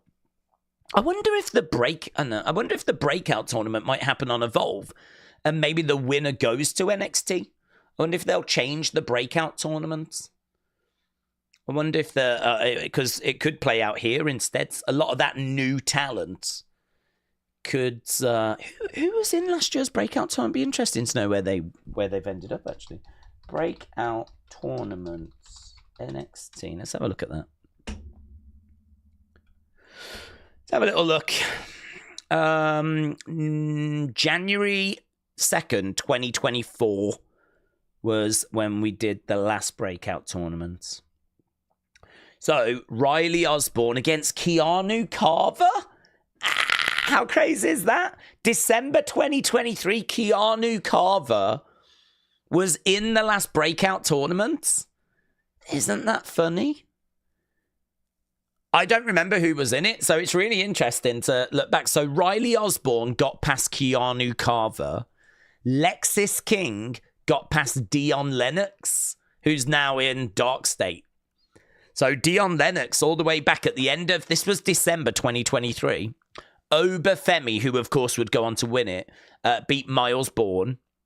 I don't know where we was with Miles Bourne at that point. Tavian Heights picked up the win. I mean, we still ain't seen loads of him. He's not long joined No Quarter Catch crew, replacing Damon Kemp. Tavian Heights beat Luca Crusifino. Luca Crusifino was in it. That was the first round. So Riley Osborne, Keanu Carver, Lexis King, Dion Lennox, Obafemi, Miles Bourne, Tavian Heights, and Luca Crusifino. And Trey Bearhill was the one that was replaced. Lexis King ended up replacing Trey Bearhill. I don't feel like we've seen Trey Bearhill much since. That's really interesting. That started December 2023. And obviously Obafemi would go on to get the win. We haven't done one in 2025 yet. We're in March now of 2025, so it's been a little while. So I keep waiting for them to do this. I mean, I personally would leave it until after WrestleMania. But I wonder if it will be played out on Evolve or if it will be played out on NXT. Not sure. If we look at the 2023 Women's Breakout Tournament, it was Kalani Jordan, Izzy Dame, Ariana Grace, Brinley Reece, Carmen Petrovic, Jada Parker, Danny Palmer, who I think is actually in Evolve, and Lola Vice. Lola Vice getting the win. Lola Vice getting the win. It's kind of funny, actually, to go back and look at some of the previous ones. Lots of names that we're aware of now. 2019, for example, we had Dexter Loomis, Bronson Reed, Swerve, Cameron Grimes, Angel Garza, Whackin' Wilds, Jordan Miles, and Boa.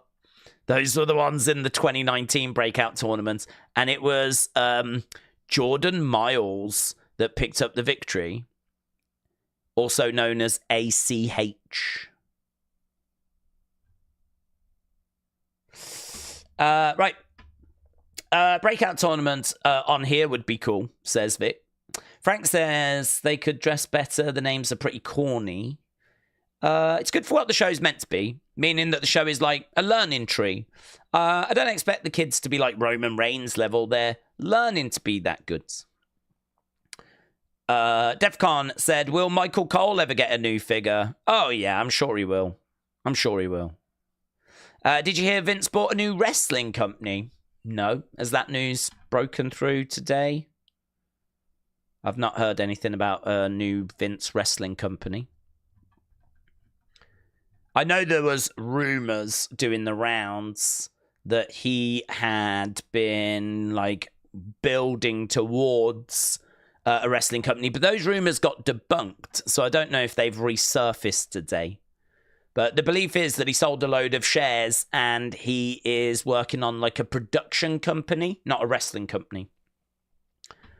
So I don't know, has there been some movement on that? Trey got released last year. Oh, did he? He may have done, yeah. I've not heard anything. Was he one of those that got released? Let's have a look.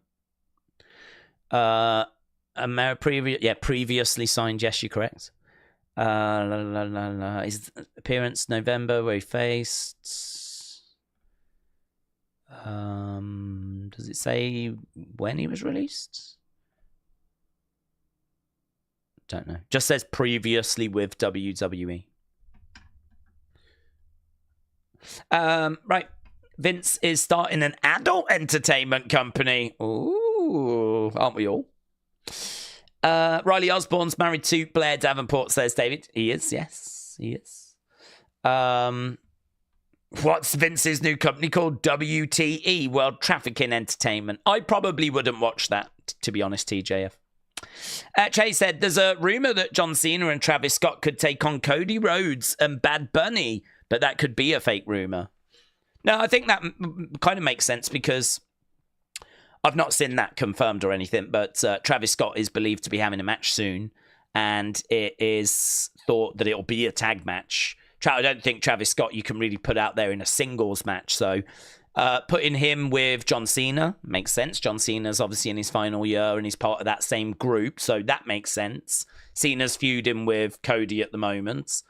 And you would need another rapper, really. So, yeah, Bad Bunny obviously is right. So it's kind of one of those where I don't know that there's any truth to it. It's just a kind of following the breadcrumbs. It kind of leads you to that kind of a match. Did you get into Game of Thrones and House of Dragon? I didn't. Take a 1990. No, I didn't. That one never massively grabbed me, to be honest. Sign me in. Vince isn't hiding anymore, said Ninja. No, he was out, wasn't he? He was out at flipping, what was it? Basketball the other day.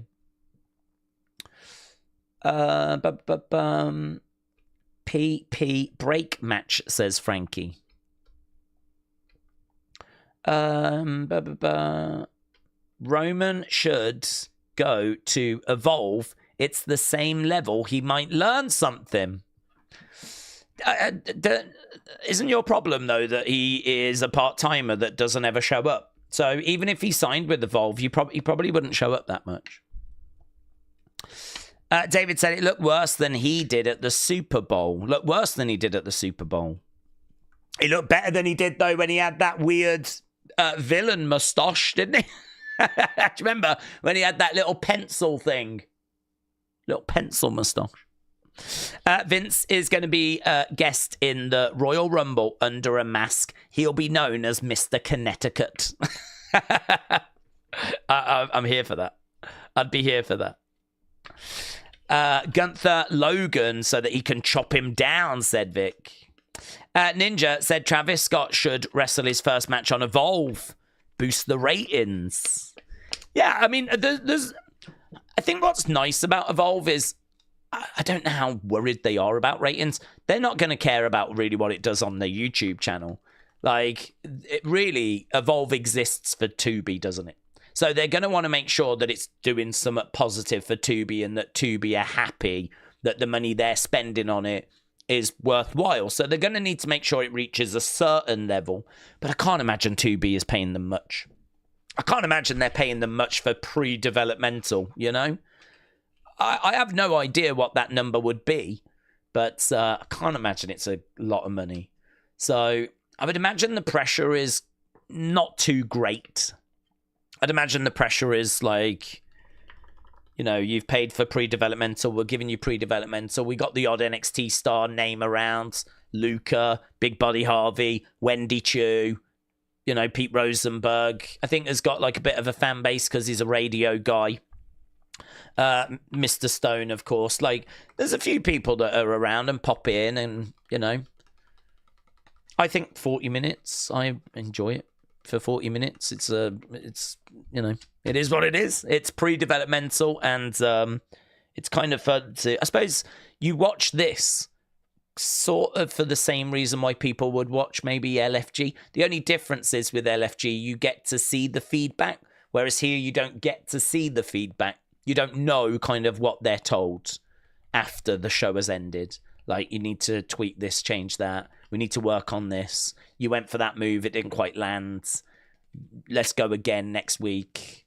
Do you know what I mean? Like, LFG, you do get that side. This, though, is a bit more of a brand. It's got more storyline to it. This is not going to be a few episodes and then it's done. This is just going to keep going week after week after week, you know?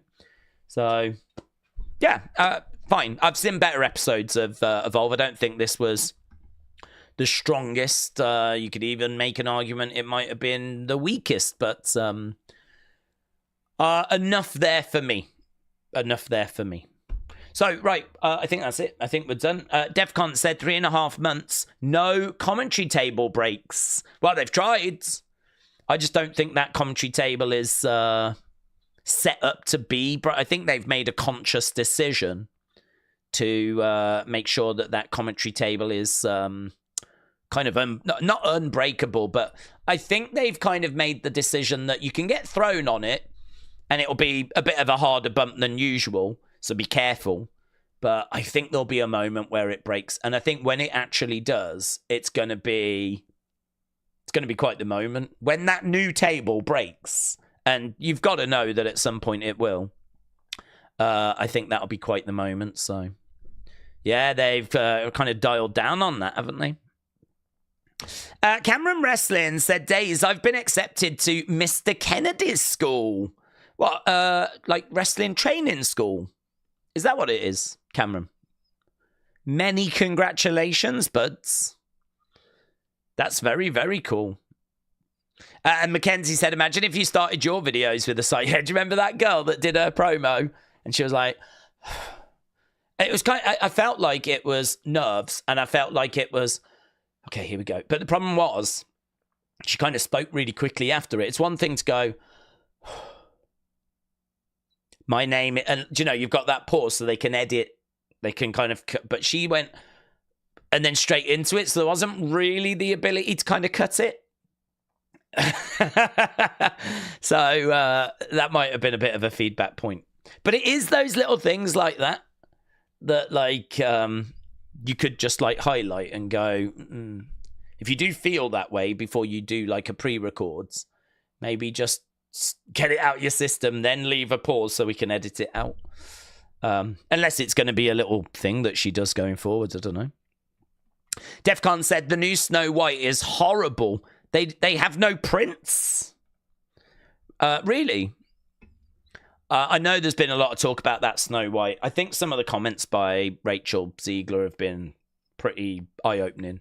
There was one bit where she was talking about how if I've got to stand in a dress for like 12 hours whilst I'm like waiting to film this, I should get paid for every hour that it streams. And it's like, what? What are you on about? Like, what? Like, I don't know that she's done that many films. And already she's sort of like throwing her weight around. And I was like, oh my God, man. There's a real glimpse into kind of someone that's really out of touch with the common man, you know? That's someone that's, I don't think, quite in sync with the real life. Already talking about how, like, if I've got to stand around in this dress for 12 hours, then I should be paid for it. Try doing a real job. How about that? How about if you had a real job in the real world? And then, like, maybe you could make some comments like that. So I don't think she's really won a lot of people over, has she? The actress that plays Snow White. That was one that I was like, Jesus. Wasn't there another one where she was like, it's Hollywood, baby. If he gets all his scenes cut, then so be it. She really has not come across as a very pleasant person.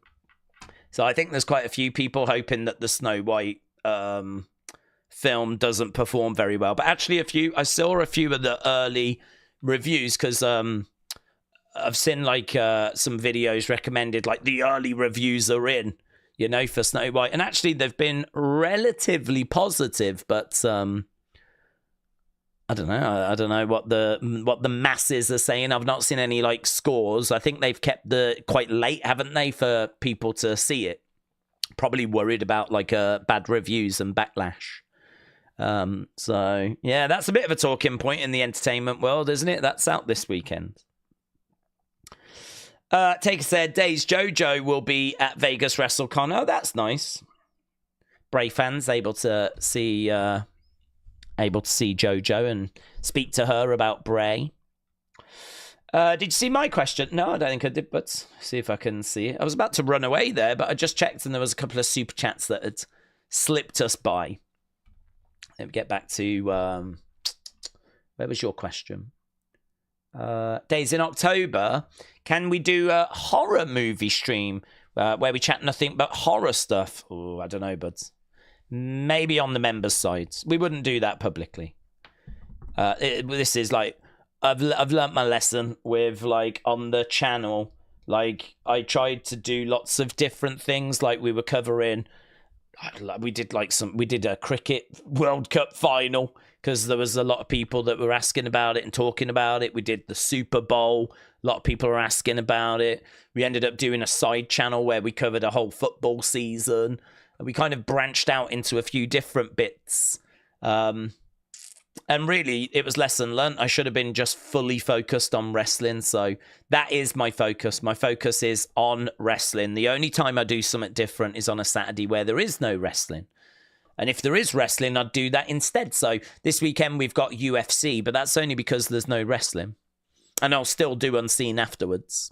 So, yeah, if we was going to do like some horror thing, it would be a members thing. More so than on the channel.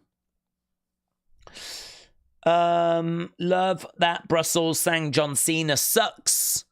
We do that here in New York, said A. Jobson. Daze, what is the more shocking moment to you? Jinder Mahal winning the WWE title, Vince buying WCW, or Shockmaster's debut? Well, Shockmaster's debut wasn't shocking because I didn't watch it live. I just saw the clip of it after. So that was not that shocking because I think when I very first saw it, I was watching it because of what had happened. So that wasn't shocking. It probably was shocking for those watching it live. Vince buying WCW. They had been struggling for a while. So I think it was a surprise, definitely, when Vince got his hands on it. But they were not in a good place by the time they came to an end. So honestly, it might be Jinder. It might be Jinder winning. Jinder winning might be a shot. CM Punk's return beats all of those. CM Punk's return beats all of those. I did not believe he was coming back at Survivor Series. And that was really, really shocking. So Vince buying WCW is definitely shocking, but if you was there at the time, you would have seen just how bad it was. Actually, AEW gets compared to the dying days of WCW. People are like, God, this is like WCW 2000 bad, you know, because it was bad and the ratings had completely fallen. So, and you know, word on the street was that like they were done with it, and it you know, the party was coming to an end. So there was a few things. It wasn't like everything was great and Vince bought it whilst it was at its peak. Like it had kind of already declined a bit. Well, a lot, massively. So yeah, I'd actually say like Punk coming back beats all of that. Maybe the Cena turn beats all of that as well, actually. It's been some brilliant, shocking moments. I don't know why I'm still here. I don't know why I'm still here. Sam Holloway could be the next Mike Awesome. The next big boss man. I'm excited to get more big men like that, said Ismail. Yeah, I didn't mind him, you know. We had a bit of a joke about a line he said in his promo. But he and there was a couple of times he was kind of standing there waiting for spots. But I mean, even the best do that. So there was a couple of times where he was kind of stood there and I was looking at him and I was like, why is he just standing there? And then something would happen and he'd get knocked out the ring or knocked over. I'd be like, oh, right. That's why. He was waiting for that. So, yeah, again, you know, there's a little bit of work to be done there. Of course there is. This is pre-developmental. But he's got a good size to him. And he looked moody as well all throughout. Kind of like that about him as well. He had pretty good facials. He had a good size. I thought he played his part well. I think he'll be pleased with his performance, and he should be pleased with his performance there. And there's something to work with there, isn't there, with him? So, I agree. Most shocking moment, either when Abdullah the Butcher got electrocuted to death, or when Kane zapped Shane's nuts with the car battery. Well, yes. I mean, if we're gonna say shocking in the most literal way, then I agree. I love the streams. We can just chat, said Ninja. Yeah, I kind of like that about this. It's a little less like, well, it's less busy for starters. So it's a little bit more chilled. It means we can just dig into whatever people want to dig into. I mean, we've been talking about TV shows and everything. And I sort of feel like, well, if people are going to be kind enough to join us on these streams, share their thoughts about, you know, a level below NXT. You know, I mean, I ain't going to have any restrictions about like, no, guys, please, can we keep it wrestling? You know, I know that's why people are here, but I think having a little bit of freedom on these streams will just make the Evolve streams kind of stand out a little bit more. And I'm here for that. I'm here for that. They remind me a little bit, actually, of we used to do NWA streams back during the pandemic, during like 2020, during lockdown. It's kind of got a little bit of that vibe to it. You know, a little community, whatever the show is. Like, it was NWA then, now it's Evolve. And yeah, it's kind of quieter, bit more chilled. It's good. I like it. These are streams that I kind of look for. I feel like my week sort of goes like that, really, with intensity. Like, if on a Saturday there's a wrestling show, that's going to be really intense if it's like, you know, a PLE. And then next would be Raw, which could be just as intense, but maybe a step down. And then it's NXT, which is just a really fun show. It's been brilliant this year, so I still enjoy it. But from an intensity point of view, it's probably a step down from a PLE and a Raw. So it goes down again. And then on a Wednesday, it's Evolve. And, you know, I mean, that's a massive step down when it comes to intensity. And, like, you can really just have fun, you know. And then on a Thursday, I don't have any wrestling stream. I do a members stream and I do a Wrestling Escape Pod podcast thing. And then we're back on with Friday SmackDown, and, you know, off we go again. So I do like the streams this way. Nick said, "Did I miss the TV chat?" Yes. Have you watched Ozark? I've seen 2 seasons. It's excellent, but I have not watched the how it finishes. I need to watch that. It's must. I watched it 4 times.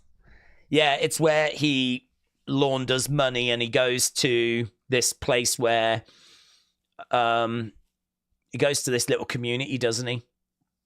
And it's about how he tries to fit in with the community, he tries to spend his money, but he runs into the local criminals and that causes a problem.